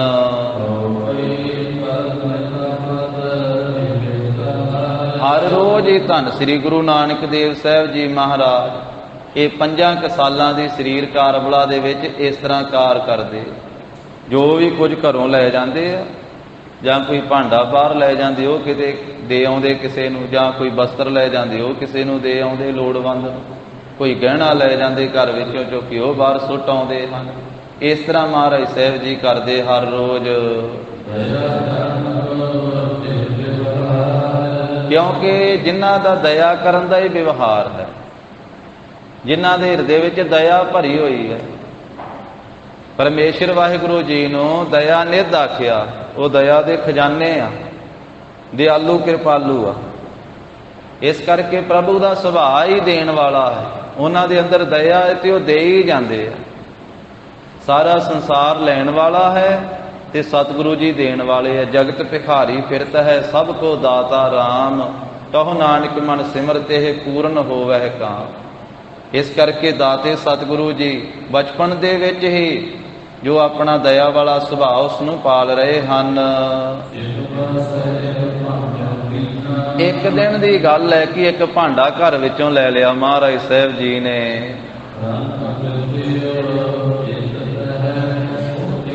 जदों भांडा लैके बाहर गए ना, एक गरीब वेखिया ते उहनूं वेख करके महाराज अंतरजामी है, सब कुछ जानते हैं भी ये गरीब है, तो गरीब नूं वेख करके उहदे अगे वो भांडा सुट दिता भी चुक के लै जावे ते अपना गुजारा कर लवे। जदों वो भांडा सुट करके ते मुड़ के खाली हथीं अपने घरे आए ते धन माता तृप्ता जी ने वेखिया भी अज फिर जिहड़ा भांडा लैके गया सी ना नानक घरों ते वापस नहीं लैके आया, बाहर ही सुट आया है। ते माता जी गुस्से विच आ गए ते अपने पुत्र श्री नानक जी नूं झिड़कन लगे। माता जी कहन लगे भी जिहड़ा भांडा लैके गया से घरों कित्थे सुट आया है, हुणे ही ते हले लैके गया सी, तो कोई बहुती देर ते होई नहीं, हुणे तेरे हथ विच मैं वेखिया सी ते हुणे बाहर जाके छेती वापस मोड़ आया है, ते वो भांडा कित्थे किते सुट आया है, दस। माता जी पुछ रहे आ, थोड़ा जिहा गुस्से विच भी आए हुए आ कि रोज ही भांडे कोई वस्त्र कोई गहना घरों चुक के बाहर ही जा सुट्टी जांदा। माता जी पुछदे आ ते महाराज साहब जी कोई उत्तर नहीं दे रहे माता जी नूं। जो मुक्ति दे दाते हैं ना, कल्याणकारी धन श्री गुरु नानक देव साहब जी महाराज माता दे अगे चुप कीते हुए, चुप कीते, कोई उत्तर नहीं दे रहे। माता जी वार वार पूछ रहे हैं। माता ने फिर सोटी फड़ ली हथ दे विच कि तू बोलदा नहीं ना, इस तरह नहीं दसदा ते सोटी ना लावेगा, रोक। हथ दे विच लकड़ी, लकड़ी तो भाव है सोटी फड़ ली धन माता तृप्ता जी ने। हुण सोटी मारनी तां की है, 5 सालां दे अपने पुत्र दे माता जी ने, पर डराउण वास्ते फड़ी आ भी आ सोटी वेख ला, तू बोलदा नहीं गा, दसदा नहीं भांडा कित्थे सुट के आया है। डर देन लगे माता जी। तां उस वेले कहिंदे भी महाराज साहब ने नीवी तां पाई होई है, ते जिवें हिरन दे बच्चे दे नेत्र हुंदे ना, हिरन दा छोटा जिहा बच्चा जिहड़ा है ओहदियां जो अखां हन, इस तरह दे महाराज दे नेत्र। हिरन दे बच्चे दे नेत्रां दी उदाहरण क्यों इत्थे दित्ती भाई संतोख सिंह जी ने? क्योंकि हिरन दियां अखां सब तो सुंदर मन्नियां गईयां। जिहड़ा हिरन वा ना, मिर्ग वा, ओहदियां अखां सब तो सुंदर मन्नियां गईयां। हिरन कदे वेखीए ना ते ओहदे सुभावक ही सुरमा पिया हुंदा अखां दे विच, करतार वल्लों ही ओहदा कज्जल अपने आप ही पिया हुंदा है। अखां बहुत हिरन दियां सुंदर हुंदियां, ते हिरन दा जिहड़ा बच्चा वा ओहदियां हिरन दे नालों भी ज़्यादा चंचल ते सुंदर अखां हुंदियां। इस करके भाई साहब कहते भी जिवें हिरन दे बच्चे दियां अखां हुंदियां ना सुंदर, इस तरह दे नेत्र महाराज साहब जी दे। ते माता जी तो डरदे होए ऐसे सोहणे नेत्र नीवें कीते हुए आ जगत गुरु जी ने। ते नेत्र जल दे सहित हो गए, सज्जल हो गए। ਨੇਤਰਾਂ ਦੇ ਵਿੱਚੋਂ ਜਲ ਦੀਆਂ ਬੂੰਦਾਂ ਜਿਹੜੀਆਂ ਹਨ ਉਹ ਵਗਣ ਲੱਗ ਪਈਆਂ। ਭਾਈ ਸਾਹਿਬ ਕਹਿੰਦੇ ਜਾਣੋ ਕਿ ਦੋ ਮੱਛ ਨਦੀ ਦੇ ਵਿੱਚੋਂ ਕਹਿੰਦੇ ਜਿਵੇਂ ਪਾਣੀ ਬਾਹਰ ਨੂੰ ਉਛਾਲ ਰਹੇ ਹੋਣ ਨਾ, ਇਸ ਤਰੀਕੇ ਦੇ ਨਾਲ ਇਹ ਮਹਾਰਾਜ ਦੇ ਸੋਹਣੇ ਦੋ ਨੇਤਰ, ਉਹਨਾਂ ਵਿੱਚੋਂ ਜਲ ਵਗਣ ਲੱਗ ਪਿਆ।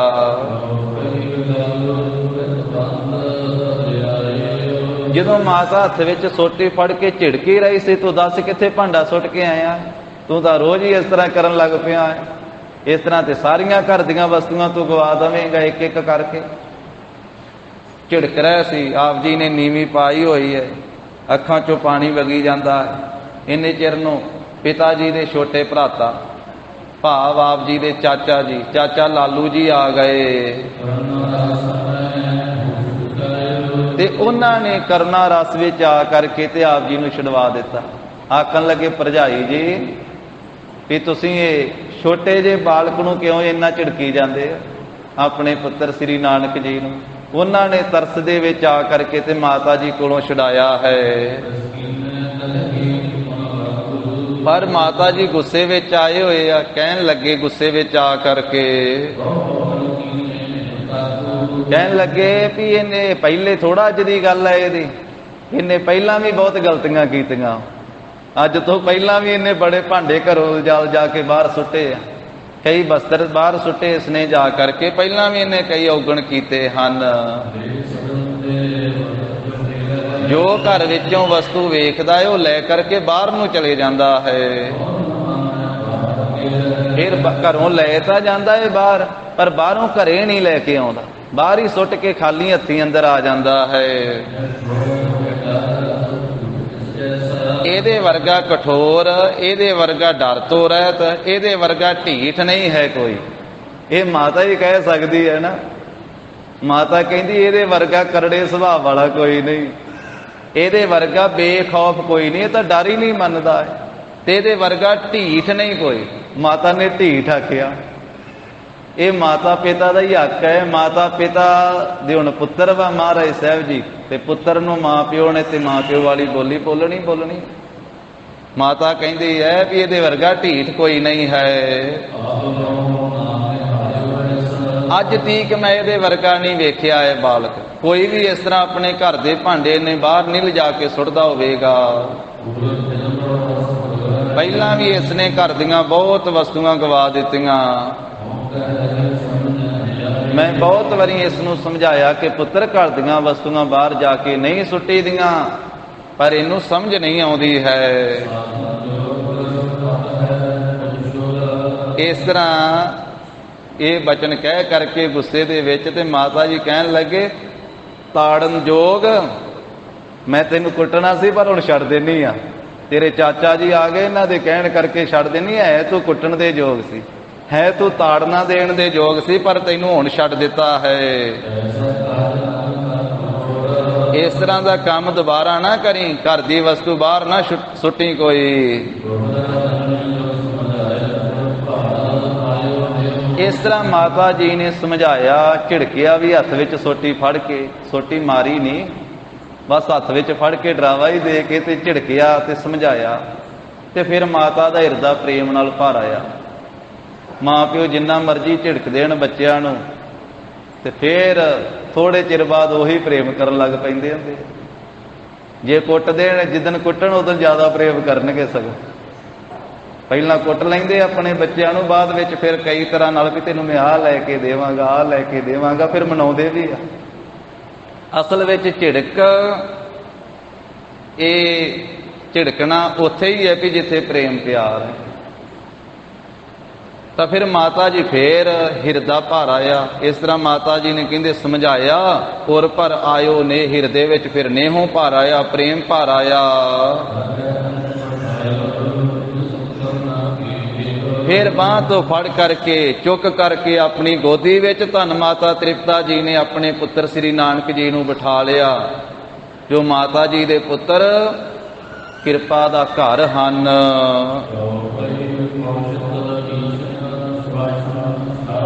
ਹੁਣ ਜਲ ਵਗਿਆ ਹੋਇਆ ਸੀ ਸਾਰਾ, ਚਿਹਰੇ ਤੇ ਬੂੰਦਾਂ ਪਈਆਂ ਹੋਈਆਂ, ਅਥਰੂ ਕਿਰੇ ਹੋਏ। ਮਾਤਾ ਜੀ ਅੱਖਾਂ ਪੂੰਝਦੇ ਆਪਣੇ ਸਾਹਿਬਜ਼ਾਦੇ ਦੀਆਂ। ਸ਼ਵਾਨਨ ਸ਼ਵਾਸ਼ਾਨਨ ਤੇ ਪਵਿੱਤਰ ਆਨਨ ਮੁਖੜਾ ਪੂੰਝਦੇ ਆ। ਬਹੁਤ ਸੋਭਾ ਹੈ ਜਿਸ ਮੁਖੜੇ ਦੀ। ਮਾਤਾ ਹੁਣ ਮੋਹ ਦੇ ਵਿੱਚ ਮਗਨ ਹੋ ਗਏ, ਵੇਖ ਕਰਕੇ ਆਪਣੇ ਪੁੱਤਰ ਦੇ ਚਿਹਰੇ ਨੂੰ। ਹੁਣੇ ਹੀ ਜੋ ਝਿੜਕ ਰਿਹਾ ਸੀ ਮਾਤਾ, ਹੁਣੇ ਹੀ ਚਿੱਤ ਵਿੱਚ ਪਛਤਾਉਣ ਲੱਗ ਪਏ। ਧੰਨ ਮਾਤਾ ਤ੍ਰਿਪਤਾ ਜੀ ਪਛਤਾਪ ਕਰਨ ਲੱਗ ਪਏ। ਆਪਣੇ ਚਿੱਤ ਵਿੱਚ ਸੋਚ ਰਹੇ ਆ ਧੰਨ ਮਾਤਾ ਤ੍ਰਿਪਤਾ ਜੀ ਕਿ ਸਾਡੇ ਘਰ ਵਿੱਚ ਇੱਕੋ ਹੀ ਤਾਂ ਪੁੱਤਰ ਹੈ। ਇਹ ਛੋਟੀ ਉਮਰ ਵਾਲਾ ਹੈ, ਹਾਲੇ 5 ਸਾਲਾਂ ਦਾ ਤੇ ਹੋਇਆ ਹੈ। ਇਸ ਕਰਕੇ ਇਹਨੂੰ ਹਾਲੇ ਪਤਾ ਨਹੀਂ ਆਪਣੇ ਤੇ ਬਗਾਨੇ ਦਾ, ਵੀ ਆਪਣੇ ਤੇ ਪਰਾਏ ਦਾ ਹਾਲੇ ਪਤਾ ਨਹੀਂ ਹੈ। ਨਾਲੇ ਹਾਨੀ ਤੇ ਲਾਭ ਦਾ ਵੀ ਨਹੀਂ ਇਹ ਜਾਣਦਾ ਹੈ ਕਿ ਇਹ ਘਰ ਦੀ ਹਾਨੀ ਹੈ ਜਾਂ ਘਰ ਦਾ ਲਾਭ ਹੈ। ਇਸ ਕਰਕੇ ਘਰ ਦੀਆਂ ਵਸਤੂਆਂ ਬਾਹਰ ਸੁੱਟ ਆਉਂਦਾ, ਇਹਨੂੰ ਹਾਨੀ ਲਾਭ ਦਾ ਪਤਾ ਨਹੀਂ ਹੈ ਕਿ ਇਸ ਤਰ੍ਹਾਂ ਘਰ ਦੀਆਂ ਵਸਤੂਆਂ ਬਾਹਰ ਸੁੱਟਣ ਦੇ ਨਾਲ ਘਾਟਾ ਪੈਂਦਾ। ਜਦੋਂ ਵੱਡਾ ਹੋ ਜਾਵੇਗਾ ਆਪੇ ਸਮਝ ਜਾਵੇਗਾ ਸਭ ਰੀਤੀ ਦੇ ਅਨੁਸਾਰ। ਮੈਨੂੰ ਆਪਣੇ ਪੁੱਤਰ ਛੋਟੇ ਜਿਹੇ ਨੂੰ ਇਸ ਤਰ੍ਹਾਂ ਡਰਾਉਣਾ ਨਹੀਂ ਸੀ ਚਾਹੀਦਾ, ਮੈਂ ਜ਼ਿਆਦਾ ਹੀ ਡਰਾ ਦਿੱਤਾ ਹੈ, ਜ਼ਿਆਦਾ ਹੀ ਧਮਕਾ ਦਿੱਤਾ ਹੈ। ਇਸ ਤਰ੍ਹਾਂ ਹਿਰਦੇ ਵਿੱਚ ਧੰਨ ਮਾਤਾ ਤ੍ਰਿਪਤਾ ਜੀ ਨੇ ਵਿਚਾਰ ਕੀਤੀ, ਆਪਣੀ ਗੋਦੀ ਵਿੱਚੋਂ ਛੱਡ ਦਿੱਤਾ ਹੈ, ਫਿਰ ਉਤਾਰ ਦਿੱਤਾ ਹੇਠਾਂ। ਬਹੁਤਾ ਹਿੱਤ ਕਰਕੇ ਆਪਣੇ ਪੁੱਤਰ ਸ੍ਰੀ ਨਾਨਕ ਜੀ ਨੂੰ। ਫਿਰ ਮਹਾਰਾਜ ਸਾਹਿਬ ਜੀ ਭੱਜਦੇ ਹੋਏ ਦੌੜਦੇ ਹੋਏ ਹਾਣੀਆਂ ਨਾਲ ਜਾ ਮਿਲੇ, ਬਾਲਕੀਆਂ ਨਾਲ ਮਿਲ ਕਰਕੇ ਖੇਲਾਂ ਖੇਲਣ ਲੱਗੇ। ਜਿਨ੍ਹਾਂ ਦੇ ਦਰਸ਼ਨ ਕੀਤਿਆਂ ਸਾਰੇ ਦੋਸ਼ ਗੁਨਾਹ ਪਾਪ ਨੱਸ ਜਾਂਦੇ ਹਨ।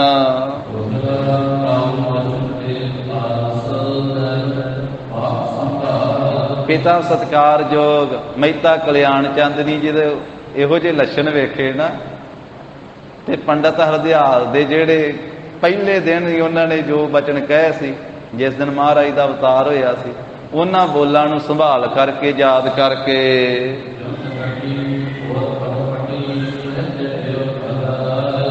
ਤੇ ਵਿਚਾਰਾਂ ਕਰਦਿਆਂ ਗਿਣਤੀ ਕਰਦਿਆਂ ਅਟਪਟੀ ਉਲਟੀ ਪੁਲਟੀ ਗਿਣਤੀ ਕਰਦਿਆਂ ਸੋਚਾਂ ਸੋਚਦਿਆਂ ਤੇ ਪੰਡਤ ਹਰਦਿਆਲ ਦੇ ਘਰੇ ਚਲੇ ਗਏ। ਜਦੋਂ ਪੰਡਤ ਹਰਦਿਆਲ ਦੇ ਘਰੇ ਗਏ ਨਾ ਮਹਿਤਾ ਕਲਿਆਣ ਚੰਦ ਜੀ, ਤੇ ਪੰਡਤ ਹਰਦਿਆਲ ਨੂੰ ਸਾਹਮਣੇ ਵੇਖ ਕਰਕੇ ਤੇ ਆਪਣੇ ਮੁਖ ਤੋਂ ਬਚਨ ਕੀਤਾ, ਆਖਿਆ ਪੰਡਤ ਜੀ ਬੜਾ ਚੰਗਾ ਤੁਸੀਂ ਜੋਤਿਸ਼ ਵੇਖਿਆ ਜੇ, ਮੇਰੇ ਪੁੱਤਰ ਦੇ ਸੰਬੰਧ ਦੇ ਵਿੱਚ ਬੜਾ ਚੰਗਾ ਜੋਤਿਸ਼ ਟੋਲਿਆ ਪੰਡਤਾ। ਪੰਡਤ ਜੀ ਇੱਕ ਵੀ ਤੇਰਾ ਕਿਹਾ ਹੋਇਆ ਬਚਨ ਨਹੀਂ ਫੁਰਿਆ ਹੈ, ਜੋ ਕੁਝ ਤੂੰ ਸੋਭਾ ਕਰਦਾ ਆ ਨਾ ਉਹਦੇ ਤੋਂ ਉਲਟੀ ਕੰਮ ਚੱਲਣ ਡਿਆ। ਜਿੰਨੀ ਤੂੰ ਸੋਭਾ ਕੀਤੀ ਸੀ ਉਹੋ ਜਿਹਾ ਤੇ ਇੱਕ ਵੀ ਲੱਛਣ ਨਹੀਂ, ਇੱਕ ਵੀ ਬੋਲ ਨਹੀਂ ਪੂਰਾ ਹੋਇਆ। ਜੋ ਅਨੇਕ ਤਰ੍ਹਾਂ ਦੇ ਗੁਣ ਮੇਰੇ ਪੁੱਤਰ ਦੇ ਵਿੱਚ ਤੂੰ ਵਰਣਨ ਕੀਤੇ ਸੀ ਵੀ ਆਹ ਕੁਝ ਹੋਵੇਗਾ, ਉਹਦੇ ਤੋਂ ਤੇ ਸਭ ਕੁਝ ਉਲਟੀ ਚੱਲਣ ਡਿਆ ਹੈ। ਮੈਂ ਤਾਂ ਆਪਣੇ ਪੁੱਤਰ ਨਾਨਕ ਦੇ ਲੱਛਣਾਂ ਤੋਂ ਸਮਝਿਆ ਹੈ ਵੀ ਮੇਰੇ ਘਰ ਦੇ ਧਨ ਦੀ ਹਾਨੀ ਹੋਵੇਗੀ। ਮੈਂ ਅੰਦਾਜ਼ਾ ਲਾ ਲਿਆ, ਮਨ ਵਿੱਚ ਅਨੁਮਾਨ ਲਾ ਲਿਆ ਵੀ ਇਹਨੇ ਖੱਟੀ ਕਮਾਈ ਤੇ ਕੀ ਕਰਨੀ ਆ, ਜਿਹੜੀ ਮੇਰੀ ਖੱਟੀ ਕਮਾਈ ਕੀਤੀ ਹੋਈ ਉਹਨੂੰ ਵੀ ਗਵਾਵੇਗਾ, ਬਾਹਰ ਜਾ ਕੇ ਸੁੱਟੇਗਾ। ਜਿਉਂ ਤੁਰਨ ਫਿਰਨ ਲੱਗਾ ਵਾ, ਜਦੋਂ ਤੋਂ ਹੋਸ਼ ਸੰਭਾਲੀ ਆ, ਜੋ ਘਰ ਦੇ ਕੱਪੜੇ ਆ, ਜੋ ਘਰ ਦੇ ਗਹਿਣੇ ਆ, ਘਰ ਦੇ ਬਰਤਨ ਵਾ, ਜੋ ਹੱਥ ਵਿੱਚ ਆਉਂਦਾ ਲੈ ਜਾਂਦਾ ਤੇ ਬਾਹਰ ਜਾ ਕੇ ਦੇ ਆਉਂਦਾ ਹੈ ਦੂਜਿਆਂ। ਹੁਣ ਮਹਿਤਾ ਕਲਿਆਣ ਚੰਦ ਜੀ ਕੋਈ ਸਧਾਰਨ ਬਾਤ ਤਾਂ ਨਹੀਂ ਹੈ ਸਾਧ ਸੰਗਤ ਜੀ। ਪਿੱਛੇ ਜ਼ਿਕਰ ਆ ਚੁੱਕਾ ਇਤਿਹਾਸ ਵਿੱਚ ਵੀ ਕਈਆਂ ਜਨਮਾਂ ਦੀ ਉਹਨਾਂ ਦੀ ਤਪੱਸਿਆ ਵਾ। ਧੰਨ ਮਾਂ ਤ੍ਰਿਪਤਾ ਦੀ ਵੀ ਕਈਆਂ ਜਨਮਾਂ ਦੀ ਤਪੱਸਿਆ ਹੈ, ਤੇ ਪਿਤਾ ਮਹਿਤਾ ਕਲਿਆਣ ਚੰਦ ਜੀ ਵੀ ਕਈਆਂ ਜਨਮਾਂ ਦੀ ਤਪੱਸਿਆ। ਤੇ ਉਹ ਕਈਆਂ ਜਨਮਾਂ ਦੀ ਤਪੱਸਿਆ ਵਿੱਚ ਮੰਗੀ ਹੈ ਕਿ ਪਰਮੇਸ਼ਰ ਪੁੱਤਰ ਬਣ ਕੇ ਆਵੇ ਸਾਡੇ ਘਰ ਦੇ ਵਿੱਚ, ਤੇ ਇਸ ਜਨਮ ਦੇ ਵਿੱਚ ਉਹ ਮੰਗ ਪੂਰੀ ਹੋਈ। ਹੁਣ ਪਰਮੇਸ਼ਰ ਪੁੱਤਰ ਬਣ ਕੇ ਤੇ ਆ ਗਿਆ, ਤੇ ਪਰ ਪਰਮੇਸ਼ਰ ਨੇ ਕੰਮ ਤੇ ਆਪਣੇ ਵਾਲਾ ਹੀ ਕਰਨਾ ਨਾ। ਪਰਮੇਸ਼ਰ ਵਿੱਚ ਮੋਹ ਨਹੀਂ ਆ ਪਦਾਰਥਾਂ ਦਾ। ਸਾਡਾ ਸੰਸਾਰੀ ਜੀਵਾਂ ਦਾ ਮੋਹ ਹੈ ਪਦਾਰਥਾਂ ਨਾਲ, ਕੱਪੜਿਆਂ ਨਾਲ ਸਾਡਾ ਮੋਹ ਹੈ, ਭਾਂਡਿਆਂ ਨਾਲ ਸਾਡਾ ਮੋਹ ਹੈ, ਅਸੀਂ ਸਾਂਭ ਕੇ ਰੱਖਦੇ ਹਾਂ ਵੀ ਸਾਡੇ ਘਰ ਦਾ ਭਾਂਡਾ ਕਿਤੇ ਦੂਜੇ ਪਾਸੇ ਨਾ ਚਲੇ ਜਾਵੇ, ਉੱਤੇ ਨਾਂ ਲਿਖ ਕੇ ਰੱਖਦੇ, ਨਿਸ਼ਾਨੀਆਂ ਲਾ ਕੇ ਰੱਖਦੇ ਹਾਂ ਵੀ ਭਾਂਡਾ ਗਵਾਚ ਨਾ ਜਾਵੇ। ਹੋਰ ਵਸਤੂਆਂ, ਸੋਨਾ ਚਾਂਦੀ, ਮਾਇਆ, ਸਭ ਕੁਝ, ਪਰ ਪਰਮੇਸ਼ਰ ਨੂੰ ਕਿਸੇ ਚੀਜ਼ ਨਾਲ ਮੋਹ ਨਹੀਂ ਹੈ। ਉਹ ਦਾਤਾ ਵਾ, ਉਹ ਕਰਤਾ, ਉਹਨੇ ਤੇ ਸਾਰਾ ਕੁਝ ਪੈਦਾ ਕੀਤਾ, ਉਹ ਕਿਉਂ ਮੋਹ ਕਰੇਗਾ? ਸਾਰੀ ਸ੍ਰਿਸ਼ਟੀ ਦਾ ਮਾਲਕ ਉਹ ਹੈ, ਇੱਕ ਨਿੱਕੇ ਜਿਹੇ ਘਰ ਦਾ ਹੀ ਥੋੜਾ ਹੈ, ਸਾਰੀ ਸ੍ਰਿਸ਼ਟੀ ਦਾ ਮਾਲਕ। ਇਸ ਕਰਕੇ ਹੁਣ ਪਰਮੇਸ਼ਰ ਪੁੱਤਰ ਦੇ ਰੂਪ ਵਿੱਚ ਆ ਗਿਆ, ਪਰ ਕੰਮ ਤੇ ਉਹਨੇ ਉਹੀ ਰੱਬ ਵਾਲੇ ਹੀ ਕਰਨੇ ਆ ਨਾ। ਉਹ ਰੱਬ ਹੈ, ਪਰਮਾਤਮਾ ਹੈ। ਇਸ ਕਰਕੇ ਹੁਣ ਮਹਾਰਾਜ ਸਾਹਿਬ ਜੀ ਆਪਣਾ ਕਾਰਜ ਕਰੀ ਜਾਂਦੇ ਤੇ ਮਾਤਾ ਪਿਤਾ ਉਹ ਪਰੇਸ਼ਾਨ ਆ। ਇੱਥੇ ਹੀ ਫਿਰ ਜੋੜ ਨਹੀਂ ਬਣਦਾ। ਇਸੇ ਨੂੰ ਆਖਿਆ ਨਾ ਬਾਣੀ ਵਿੱਚ, ਭਗਤਾਂ ਤੈਸੈ ਸਾਰੀਆਂ ਜੋੜ ਕਦੇ ਨਾ ਆਇਆ ਸੰਸਾਰੀ। ਕਹਿੰਦਾ ਵਾ ਵੀ ਧਨ ਦੌਲਤ ਘਰ ਨੂੰ ਆਵੇ, ਭਗਤ ਕਹਿੰਦਾ ਘਰ ਵਾਲੀ ਜਿਹੜੀ ਉਹ ਵੀ ਲੰਗਰ ਚਲਾ ਦਈਏ, ਬਾਹਰ ਨੂੰ ਜਾਵੇ। ਭਗਤਾਂ ਦਾ ਤੇ ਸੰਸਾਰੀਆਂ ਦਾ ਜੋੜ ਨਹੀਂ ਬਣਦਾ। ਤੇ ਭਗਤ ਤੇ ਸੰਸਾਰੀ ਵੱਖ-ਵੱਖ ਥਾਂ ਤੇ ਨਹੀਂ ਰਹਿੰਦੇ, ਇੱਕੇ ਪਰਿਵਾਰ ਦੇ ਵਿੱਚ ਹੀ ਹੁੰਦੇ। ਕਿਤੇ ਮਾਤਾ ਪਿਤਾ ਸੰਸਾਰੀ ਹੁੰਦਾ, ਪੁੱਤਰ ਭਗਤ ਹੁੰਦਾ ਹੈ, ਤੇ ਕਿਤੇ ਪਿਤਾ ਭਗਤ ਹੁੰਦਾ ਹੈ ਤੇ ਪੁੱਤਰ ਸੰਸਾਰੀ ਹੁੰਦਾ ਹੈ। ਭਗਤ ਕਬੀਰ ਸਾਹਿਬ ਜੀ ਦਾ ਜ਼ਿਕਰ ਪੜ੍ਹਦੇ ਹਾਂ, ਉਹਨਾਂ ਦੀ ਮਾਤਾ ਸਾਰਾ ਝਗੜਦੀ ਰਹੀ ਭਗਤ ਕਬੀਰ ਸਾਹਿਬ ਜੀ ਦੇ ਨਾਲ। ਜਿਵੇਂ ਮਾਤਾ ਤ੍ਰਿਪਤਾ ਜੀ ਦਾ ਜ਼ਿਕਰ ਇੱਥੇ ਆਇਆ ਨਾ, ਇਸੇ ਤਰ੍ਹਾਂ ਦਾ ਹੀ ਜ਼ਿਕਰ ਭਗਤ ਕਬੀਰ ਸਾਹਿਬ ਜੀ ਦੇ ਮਾਤਾ ਜੀ ਦਾ ਹੈ। ਉਹਨੇ ਤਾਂ ਇੱਥੋਂ ਤੀਕ ਕਹਿ ਦਿੱਤਾ ਸੀ ਮਾਂ ਨੇ ਹੱਕ ਕੇ ਵੀ ਇਹ ਮੇਰਾ ਮੁੰਡਾ ਮਰਦਾ ਹੀ ਕਿਉਂ ਨਹੀਂ ਗਾ, ਮਰ ਜਾਵੇ ਮਗਰੋਂ ਲੈ ਜਾਵੇ। ਇਹਨੇ ਤੇ ਸਭ ਕੁਝ ਘਰ ਦੀ ਖੱਟੀ ਕਮਾਉਣੀ ਤਾਂ ਕੀ ਗਵਾਈ ਜਾਂਦਾ, ਸਾਧੂਆਂ ਨੂੰ ਛਕਾ ਦਿੰਦਾ। ਸਾਧੂਆਂ ਸੰਤਾਂ ਨੂੰ ਘਰੇ ਲੈ ਆਉਂਦਾ, ਉਹਨਾਂ ਨੂੰ ਕਹਿੰਦਾ ਵੀ ਇਹਨਾਂ ਨੂੰ ਪ੍ਰਸ਼ਾਦੇ ਛਕਾਓ ਤੇ ਆਪ ਭੁੱਜੇ ਦਾਣੇ ਚੱਬ ਕੇ ਗੁਜ਼ਾਰਾ ਕਰ ਲਓ। ਜਿਹੜਾ ਕੋਈ ਘਰੇ ਮੰਜੇ ਹੈਗੇ ਕਹਿੰਦਾ ਇਹ ਮੰਜੇ ਇਹਨਾਂ ਨੂੰ ਦੇ ਦਿਓ ਰਾਤ ਨੂੰ, ਤੇ ਆਪਾਂ ਕੋਈ ਨਹੀਂ ਪੁੰਜੇ ਜ਼ਮੀਨ ਤੇ ਪੈ ਜਾਵਾਂਗੇ। ਇਹ ਬਾਣੀ 'ਚ ਹੈ ਬਚਨ ਆਇਆ ਵੀ ਸੁਨਹੁ ਜਠਾਨੀ ਸੁਨਹੁ ਦੇਰਾਨੀ ਅਚਰਜ ਏਕ ਭਇਓ, ਸਾਤ ਸੂਤ ਇਨ ਮੁੰਡੀਏ ਖੋਏ ਮੁੰਡਿਆ ਕਿਉਂ ਨਾ ਮੋਇਓ। ਇਹ ਭਗਤ ਕਬੀਰ ਸਾਹਿਬ ਦੇ ਮਾਤਾ ਜੀ ਨੇ ਆਖਿਆ। ਤੇ ਭਗਤ ਪ੍ਰਹਿਲਾਦ ਦਾ ਪੜ੍ਹ ਲਈਏ, ਭਗਤ ਧਰੂ ਦਾ ਪੜ੍ਹ ਲਈਏ। ਭਗਤ ਪ੍ਰਹਿਲਾਦ ਦੇ ਪਿਤਾ ਰਨਾਕਸ਼ੀ, ਉਹਨਾਂ ਨੇ ਕਿੰਨਾ ਯਤਨ ਕੀਤਾ, ਪਰ ਇਹ ਵਾਹਿਗੁਰੂ ਜੀ ਦੀ ਲੀਲਾ ਹੈ।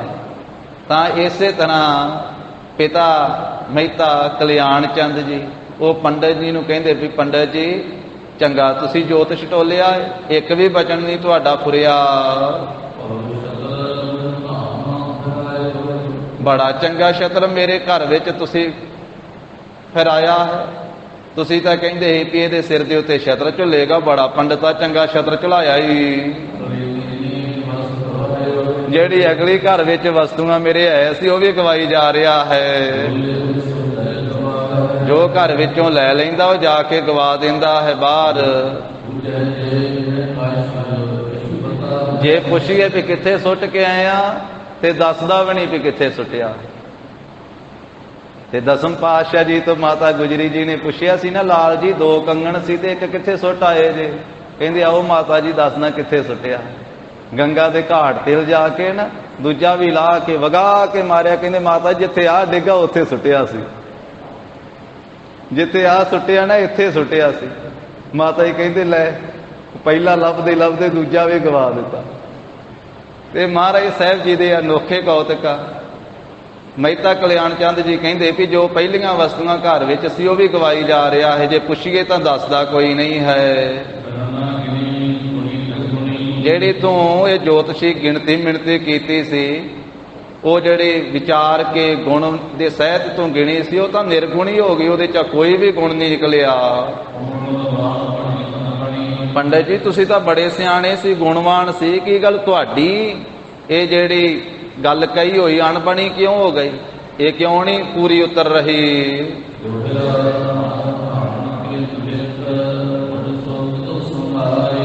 ਪੰਡਤ ਜੀ ਇਹ ਦੱਸੋ ਮੈਨੂੰ, ਕਿਤੇ ਮੇਰੇ ਮਨ ਨੂੰ ਖੁਸ਼ ਕਰਨ ਵਾਸਤੇ ਉਂਝ ਆਪਣੇ ਕੋਲੋਂ ਤਾਂ ਨਹੀਂ ਗੱਲਾਂ ਬਣਾ ਕੇ ਕਹੇ ਆਏ ਵੀ ਮਾਇਆ ਭੇਟਾ ਵੱਧ ਮਿਲ ਜਾਵੇਗੀ? ਕਿਤੇ ਮੇਰੇ ਮਨ ਨੂੰ ਖੁਸ਼ ਕਰਨ ਵਾਸਤੇ ਉਂਝ ਹੀ ਨਾ ਬਣਾ ਕੇ ਕਹਿ ਦਿੱਤਾ ਹੋਵੇ ਸਾਰਾ ਕੁਝ। ਤੇ ਜਾਂ ਫਿਰ ਜੋਤਿਸ਼ ਦੀ ਵਿਚਾਰ ਕਰਦਿਆਂ ਗਿਣਤੀ ਕਰਦਿਆਂ ਤੁਸੀਂ ਚੁੱਕ ਗਏ ਹੋ, ਭੁੱਲ ਗਏ ਹੋ, ਜਾਂ ਤੁਹਾਨੂੰ ਸਮਝ ਨਹੀਂ ਆਈ ਹੈ।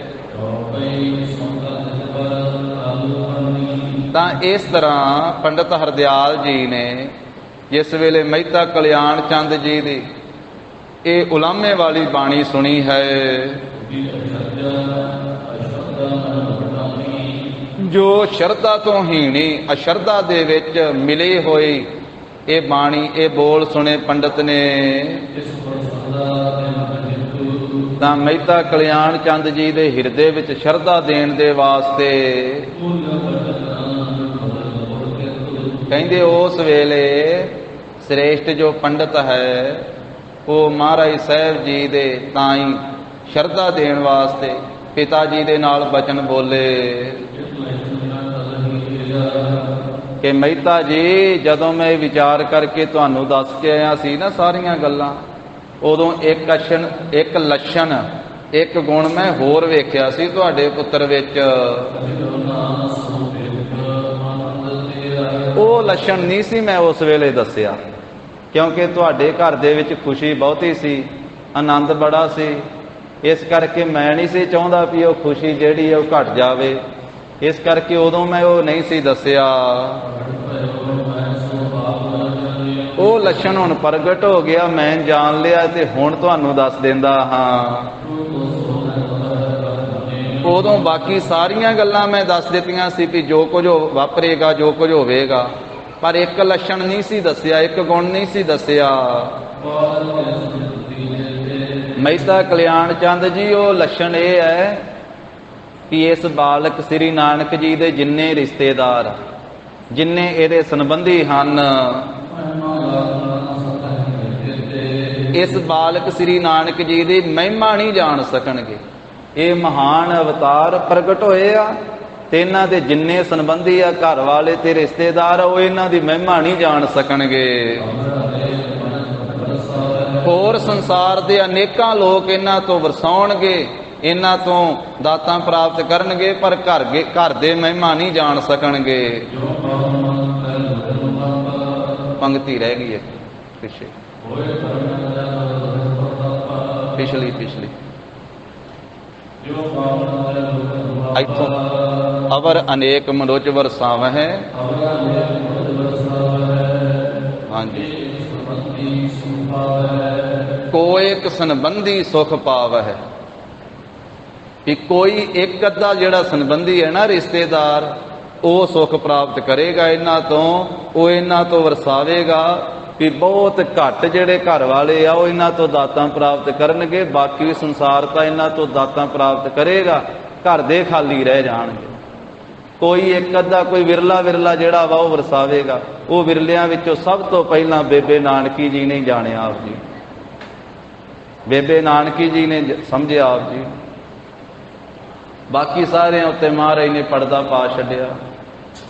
ਬਾਕੀ ਬੇਦੀ ਕੁਲ ਵਾਲੇ, ਜਿਵੇਂ ਮਹਾਰਾਜ ਸਾਹਿਬ ਜੀ ਦਾ ਪੁਰਾਣਾ ਪਿੰਡ ਆ ਡੇਰਾ ਸਾਹਿਬ ਆ ਚੋਲਾ ਸਾਹਿਬ ਦੇ ਲਾਗੇ, ਜਦੋਂ ਇੱਥੇ ਆਏ ਸੀ ਨਾ ਤੇ ਉਹ ਜੋ ਬੇਦੀ ਪਰਿਵਾਰ ਇੱਥੇ ਵਸਦਾ ਸੀ, ਉਹਨਾਂ ਦਾ ਖਿਆਲ ਵੀ ਕਿਤੇ ਆਪਣੇ ਵੱਡੇ ਵਡੇਰਿਆਂ ਦੀ ਜ਼ਮੀਨ ਹੀ ਨਾ ਲੈਣ ਵਾਸਤੇ ਆਏ ਹੋਣ।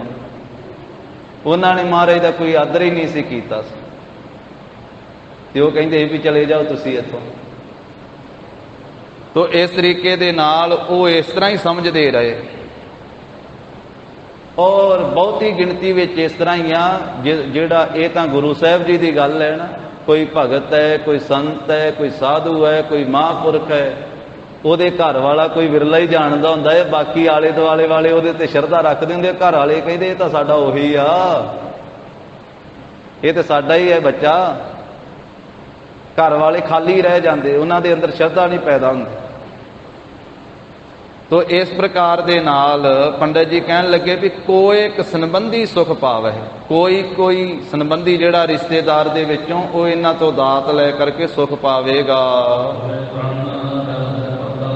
ਜਦੋਂ ਇਹ ਜਵਾਨ ਹੋ ਜਾਣਗੇ ਨਾ ਤੇ ਇਹਨਾਂ ਦਾ ਤੇਜ ਪ੍ਰਤਾਪ ਵੱਧ ਜਾਵੇਗਾ ਸਭ ਸੰਸਾਰ ਤੇ। ਜਿੰਨੀ ਕ ਪੰਡਤ ਹਰਦਿਆਲ ਨੂੰ ਸੋਝੀ ਸੀ ਨਾ, ਵੱਧ ਤੋਂ ਵੱਧ ਜਿੱਥੋਂ ਤੀਕ ਉਹ ਗੱਲ ਕਰ ਸਕਦਾ ਸੀ ਉਹਨੇ ਓਨੀ ਗੱਲ ਕੀਤੀ। ਕਹਿਣ ਲੱਗੇ ਇਹਨਾਂ ਦਾ ਸਾਰੇ ਸੰਸਾਰ ਤੇ ਪ੍ਰਤਾਪ ਇਸ ਤਰ੍ਹਾਂ ਵਧੇਗਾ ਜਿਵੇਂ ਬਾਮਣੀ ਅਵਤਾਰ ਨੇ ਦੋਹਾਂ ਲਾਂਘਾਂ ਨਾਲ ਤਿੰਨੇ ਲੋਕ ਮਾਪ ਲਏ ਸੀ। ਉਹਨੇ ਬਾਮਣ ਅਵਤਾਰ ਦੀ ਗੱਲ ਕੀਤੀ, ਜੋ ਸ੍ਰੀ ਵਿਸ਼ਨੂੰ ਜੀ ਦੇ ਅਵਤਾਰਾਂ ਵਿੱਚੋਂ ਇੱਕ ਅਵਤਾਰ ਹੋਇਆ। ਜਿਵੇਂ ਉਹਨਾਂ ਨੇ ਸਾਰੇ ਤਿੰਨੇ ਲੋਕਾਂ ਨੂੰ ਦੋ ਲਾਂਘਾਂ ਵਿੱਚ ਹੀ ਮਾਪ ਲਿਆ ਸੀ, ਇਸ ਤਰ੍ਹਾਂ ਇਹਨਾਂ ਦਾ ਸਾਰੇ ਪਾਸੇ ਪ੍ਰਤਾਪ ਫੈਲ ਜਾਵੇਗਾ। ਜਿੰਨੇ ਪੀਰ ਉਹ ਵੀ ਇਹਨਾਂ ਦੀ ਈਨ ਮੰਨਣਗੇ, ਜਿੰਨੇ ਮੀਰ ਉਹ ਵੀ ਇਹਨਾਂ ਦੀ ਈਨ ਮੰਨਣਗੇ। ਪੀਰ ਕਹੀਏ ਰੂਹਾਨੀ ਤਾਕਤਾਂ ਵਾਲੇ, ਰੂਹਾਨੀ ਸ਼ਕਤੀਆਂ ਵਾਲੇ, ਮੀਰ ਕਹੀਏ ਜਿਹੜੇ ਸੰਸਾਰੀ ਤਾਕਤਾਂ ਵਾਲੇ, ਜਿਨ੍ਹਾਂ ਕੋਲੇ ਰਾਜ ਭਾਗ, ਰਾਜੇ ਮਹਾਰਾਜੇ, ਸ਼ਾਹੂਕਾਰ, ਧਨਾੜ ਲੋਕ, ਉਹ ਵੀ ਸਾਰੇ ਇਹਨਾਂ ਦੀ ਆਣ ਮੰਨਣਗੇ, ਈਨ ਮੰਨਣਗੇ। ਕਹਿੰਦੇ ਇਹਨਾਂ ਦੀ ਮਹਿਮਾ ਇਸ ਤਰ੍ਹਾਂ ਹੋਵੇਗੀ ਜਿਵੇਂ ਗੋਕਲ ਤੇ ਮਥੁਰਾ ਦੇ ਵਿੱਚ ਭਗਵਾਨ ਕ੍ਰਿਸ਼ਨ ਦੀ ਮਹਿਮਾ ਹੋਈ ਹੈ, ਜਿਵੇਂ ਸ੍ਰੀ ਰਾਮਚੰਦਰ ਜੀ ਦੀ ਮਹਾਨ ਮਹਿਮਾ ਹੋਈ ਹੈ, ਇਸ ਤਰ੍ਹਾਂ ਦੇ ਗੁਣ ਕਹਿੰਦਾ ਹੈ ਪੰਡਤ ਵੀ ਮੈਨੂੰ ਇਹਨਾਂ ਵਿੱਚ ਦਿਸਦੇ ਹਨ। ਜਦੋਂ ਇਹ ਵੱਡੇ ਹੋਣਗੇ ਫਿਰ ਇਹਨਾਂ ਦੇ ਗੁਣਾਂ ਨੂੰ ਤੁਸੀਂ ਪਤਿਆ ਲਿਓ, ਫਿਰ ਪਰਖ ਲਿਓ। ਮੇਰੀ ਵਿਦਿਆ ਮੈਨੂੰ ਇਹ ਗੱਲ ਦੱਸਦੀ ਹੈ ਕਿ ਜਿਵੇਂ ਬਿਆਸ ਰਿਖੀ ਜੀ ਮਹਾਨ ਉਹ ਵਿਦਵਾਨ ਹੋਏ ਆ ਨਾ, ਆਚਾਰੀਏ ਹੋਏ ਆ, ਇਸ ਤਰ੍ਹਾਂ ਉਹਨਾਂ ਦੀ ਤਰ੍ਹਾਂ ਵੀ ਮਹਾਨ ਆਚਾਰੀਏ ਹੋਣਗੇ। ਕਿਉਂਕਿ ਪੰਡਤ ਜਿੱਥੋਂ ਤੀਕ ਪੜ੍ਹਿਆ ਸੀ ਉਹਨੇ ਸ੍ਰੀ ਰਾਮਚੰਦਰ ਜੀ ਦੇ ਸੰਬੰਧ ਵਿੱਚ ਪੜ੍ਹਿਆ ਸੀ, ਸ੍ਰੀ ਕ੍ਰਿਸ਼ਨ ਜੀ ਦੇ ਸੰਬੰਧ ਵਿੱਚ ਪੜ੍ਹਿਆ ਸੀ, ਬਿਆਸ ਰਿਖੀ ਜੀ ਦੇ ਸੰਬੰਧ ਵਿੱਚ ਪੜ੍ਹਿਆ ਸੀ ਕਿ ਇਹ ਸੰਸਾਰ ਵਿੱਚੋਂ ਮਹਾਨ ਹਸਤੀਆਂ ਵਾ। ਇਸ ਕਰਕੇ ਉਹਨਾਂ ਦੀ ਉਦਾਹਰਨ ਦੇ ਕਰਕੇ ਉਹ ਗੱਲ ਕਰਦਾ ਹੈ ਕਿ ਉਹਨਾਂ ਦੀ ਤਰ੍ਹਾਂ ਇਹ ਮਹਾਨ ਹੋਣਗੇ। ਪਰ ਸਤਿਗੁਰੂ ਮਹਾਰਾਜ ਸਾਹਿਬ ਜੀ ਤਾਂ ਉਹਨਾਂ ਤੋਂ ਵੀ ਸਾਧ ਸੰਗਤ ਜੀ ਮਹਾਨ ਤੋਂ ਮਹਾਨ ਹਨ, ਗਰੀਬ ਨਵਾਜ ਸਾਹਿਬ ਜੀ। ਤੋ ਇਸ ਕਰਕੇ ਇਹ ਪੰਡਤ ਹਰਦਿਆਲ ਜੀ ਆਪਣੀ ਸ਼ਰਧਾ ਦੇ ਨਾਲ ਇਹ ਗੱਲ ਕਹਿ ਰਿਹਾ ਹੈ, ਜਿੰਨੀ ਉਹਦੇ ਕੋਲੇ ਸਮਝ ਸੀ ਉਹਨਾਂ ਉਹ ਕਥਨ ਕਰ ਰਿਹਾ ਹੈ। ਜਿਹੜੇ ਮਨ ਕਰਕੇ ਇਹਨਾਂ ਨੂੰ ਮੰਨਣਗੇ ਨਾ ਉਹ ਮਨੁੱਖ ਧਨ ਹੋ ਜਾਣਗੇ।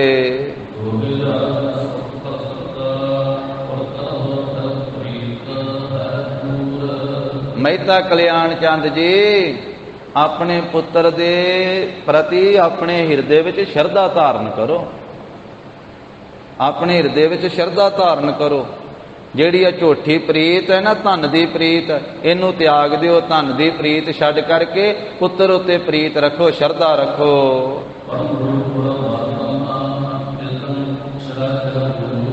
ਇਹ ਪਰਮ ਰੂਪ ਵਾ ਪਰਮਾਤਮਾ ਹਨ, ਤੁਹਾਡੇ ਘਰ ਵਿੱਚ ਪ੍ਰਗਟ ਹੋਏ ਪਰਮ ਰੂਪ। ਇਹ ਸਭ ਤੋਂ ਮਹਾਨ ਵੱਡੇ ਆ। ਇਹ ਚੇਤਨ ਸਰੂਪ, ਜੋ ਜੜ ਤੇ ਚੇਤਨ ਜੀਵ ਆ ਉਹਨਾਂ ਦਾ ਇਹ ਮੁੱਢ ਰੂਪ ਜੋ ਪ੍ਰਮਾਤਮਾ ਹੈ। ਜੜ ਜੰਗਮ ਦਾ ਇੱਕ ਥਾਂ ਖਲੋਣ ਵਾਲੇ ਤੇ ਚੱਲਣ ਫਿਰਨ ਵਾਲੇ ਜਿੰਨੇ ਜੀਵ ਜੰਤੂ ਆ, ਉਹਨਾਂ ਸਾਰਿਆਂ ਦਾ ਜੋ ਮੁੱਢ ਰੂਪ ਹੈ ਨਾ, ਉਹ ਪ੍ਰਭੂ ਤੁਹਾਡੇ ਘਰ ਵਿੱਚ ਪੁੱਤਰ ਬਣ ਕੇ ਪ੍ਰਗਟ ਹੋਇਆ ਹੈ। ਇਸ ਤਰ੍ਹਾਂ ਕਹਿੰਦੇ ਵੀ ਹਿੱਤ ਵਾਲੀ ਪਿਤਾ ਜੀ ਮਹਿਤਾ ਕਲਿਆਣ ਚੰਦ ਜੀ ਦੇ ਭਲੇ ਵਾਲੀ ਜਿਹੜੀ ਬਾਣੀ ਹੈ, ਹਿੱਤ ਦੇਣ ਵਾਲੀ ਬਾਣੀ, ਉਹ ਪੰਡਤ ਜੀ ਦੀ ਰਸਨਾ ਤੋਂ ਜੋ ਸੁਣੀ ਹੈ। ਕਹਿੰਦੇ ਵੀ ਮੰਨ ਤਾਂ ਲਈ ਉੱਪਰੋਂ ਪਰ ਚੰਗੀ ਤਰ੍ਹਾਂ ਨਹੀਂ ਮੰਨੀ ਹੈ। ਕਿਵੇਂ ਮੰਨੀ ਹੈ? ਕਹਿੰਦੇ ਜਿਵੇਂ ਮੂੰਹ ਜ਼ੋਰ ਘੋੜਾ ਹੋਵੇ ਨਾ, ਉਹਦੇ ਮੂੰਹ 'ਚ ਲਗਾਮ ਪਾ ਦਈਏ, ਜ਼ਬਰਦਸਤੀ ਤਾਂ ਪਾਉਣੀ ਪੈਂਦੀ ਹੈ।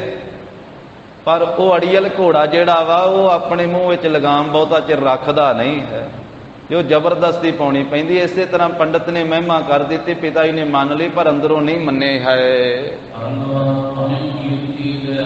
ਦਇਆ ਦੇ ਘਰ ਸਤਿਗੁਰੂ ਜੀ ਦੀ ਜੋ ਕੀਰਤੀ ਹੈ ਉਹ ਤਾਂ ਸਮੁੰਦਰ ਦੀ ਤਰ੍ਹਾਂ ਹੈ, ਅੰਮ੍ਰਿਤ ਰੂਪ ਕੀਰਤੀ ਹੈ। ਤੇ ਜੋ ਪੰਡਤ ਨੇ ਉਕਤੀ ਦੇ ਨਾਲ ਕਥਨ ਕਰਕੇ ਜੋ ਮਹਿਮਾ ਕੀਤੀ, ਉਹ ਜਾਣੋ ਮੋਤੀਆਂ ਦੀ ਮਾਲਾ ਹੈ। ਤੇ ਹੁਣ ਮੋਤੀਆਂ ਦੀ ਕੀਮਤ ਕਹਿੰਦੇ ਸਾਗ ਵੇਚਣ ਵਾਲਾ, ਸਾਗ ਵੇਚਣ ਵਾਲਾ, ਸਬਜ਼ੀ ਵੇਚਣ ਵਾਲਾ ਬਾਣੀਆਂ ਕਿਵੇਂ ਜਾਣ ਸਕਦਾ ਹੈ? ਕਹਿੰਦੇ ਜਿਵੇਂ ਇੱਕ ਬਾਣੀਆਂ ਸਬਜ਼ੀ ਵੇਚਣ ਵਾਲਾ ਉਹ ਹੀਰੇ ਮੋਤੀਆਂ ਦੀ ਕੀਮਤ ਨਹੀਂ ਜਾਣਦਾ ਹੈ। ਇਸੇ ਤਰ੍ਹਾਂ ਬਾਬਾ ਕਾਲੂ ਜੀ ਨੇ, ਮਹਿਤਾ ਕਲਿਆਣ ਚੰਦ ਜੀ ਨੇ ਉਹ ਮਹਿਮਾ ਆਪਣੇ ਹਿਰਦੇ ਵਿੱਚ ਨਹੀਂ ਮੰਨੀ ਹੈ। ਫਿਰ ਆਪਣੇ ਘਰ ਨੂੰ ਇਸ ਤਰ੍ਹਾਂ ਪੰਡਤ ਹਰਦਿਆਲ ਨੂੰ ਉਲਾਮਾ ਦੇ ਕੇ ਪਿਤਾ ਜੀ ਚੱਲ ਆਏ। ਜਿਨ੍ਹਾਂ ਦਾ ਹਿਰਦਾ ਸੰਸਾਰ ਦੇ ਕਾਰਜਾਂ ਦੇ ਵਿੱਚ ਹੀ ਭਰਮਿਆ ਹੋਇਆ, ਸੰਸਾਰੀ ਧੰਦੇ ਦੇ ਵਿੱਚ ਹੀ ਖਚਤ ਹੋ ਗਿਆ ਹੈ, ਜਿਨ੍ਹਾਂ ਦਾ ਹਿਰਦਾ ਇਸ ਪ੍ਰਕਾਰ ਦੇ ਨਾਲ ਮਹਾਰਾਜ ਸਾਹਿਬ ਜੀ ਦੇ ਪਿਤਾ ਜੀ ਘਰੇ ਆ ਗਏ। ਫਿਰ ਕਹਿੰਦੇ ਵੀ ਸੂਰਜ ਅਸਤ ਹੋ ਗਿਆ, ਸ਼ਾਮਾਂ ਪੈ ਗਈਆਂ। ਤਾਂ ਜਿਸ ਵੇਲੇ ਸੰਧਿਆ ਵੇਲਾ ਹੋਇਆ ਹੈ ਤੇ ਗੁਰੂ ਸਾਹਿਬ ਜੀ ਵੀ ਬਾਹਰੋਂ ਹਾਣੀਆਂ ਨਾਲ ਖੇਡਦੇ ਹੋਏ ਘਰੇ ਆਏ। ਮਾਤਾ ਤ੍ਰਿਪਤਾ ਜੀ ਆਪਣੇ ਬਾਲਕ ਆਪਣੇ ਪੁੱਤਰ ਸ੍ਰੀ ਨਾਨਕ ਜੀ ਦਾ ਸੋਹਣਾ ਰੂਪ ਵੇਖ ਕਰਕੇ ਬਲਿਹਾਰ ਜਾਂਦੇ ਤੇ ਆਪਣੇ ਹੱਥੀਂ ਆਪਣੇ ਪੁੱਤਰ ਨੂੰ ਪ੍ਰਸ਼ਾਦਾ ਛਕਾਉਂਦੇ।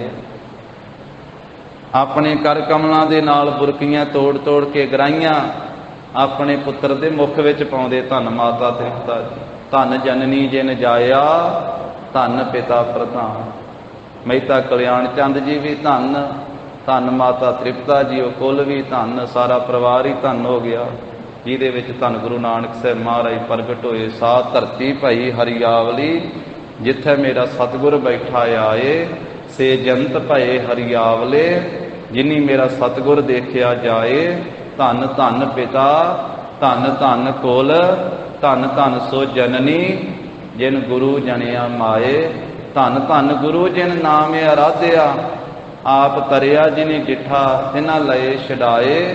ਹਰ ਸਤਿਗੁਰ ਮੇਲਹੁ ਦਇਆ ਕਰ, ਜਨ ਨਾਨਕ ਧੋਵੈ ਪਾਏ। ਹੋਈਆਂ ਭੁੱਲਾਂ ਚੁੱਕਾਂ ਦੀ ਸਤਿਗੁਰੂ ਜੀ ਗੁਰ ਸੰਗਤ ਜੀ ਖਿਮਾ ਦੇਣੀ। ਦੇਹੋ ਸੱਜਣ ਅਸੀਸੜੀਆਂ, ਜਿਉ ਹੋਵੈ ਸਾਹਿਬ ਸਿਉ ਮੇਲ। ਵਾਹਿਗੁਰੂ ਵਾਹਿਗੁਰੂ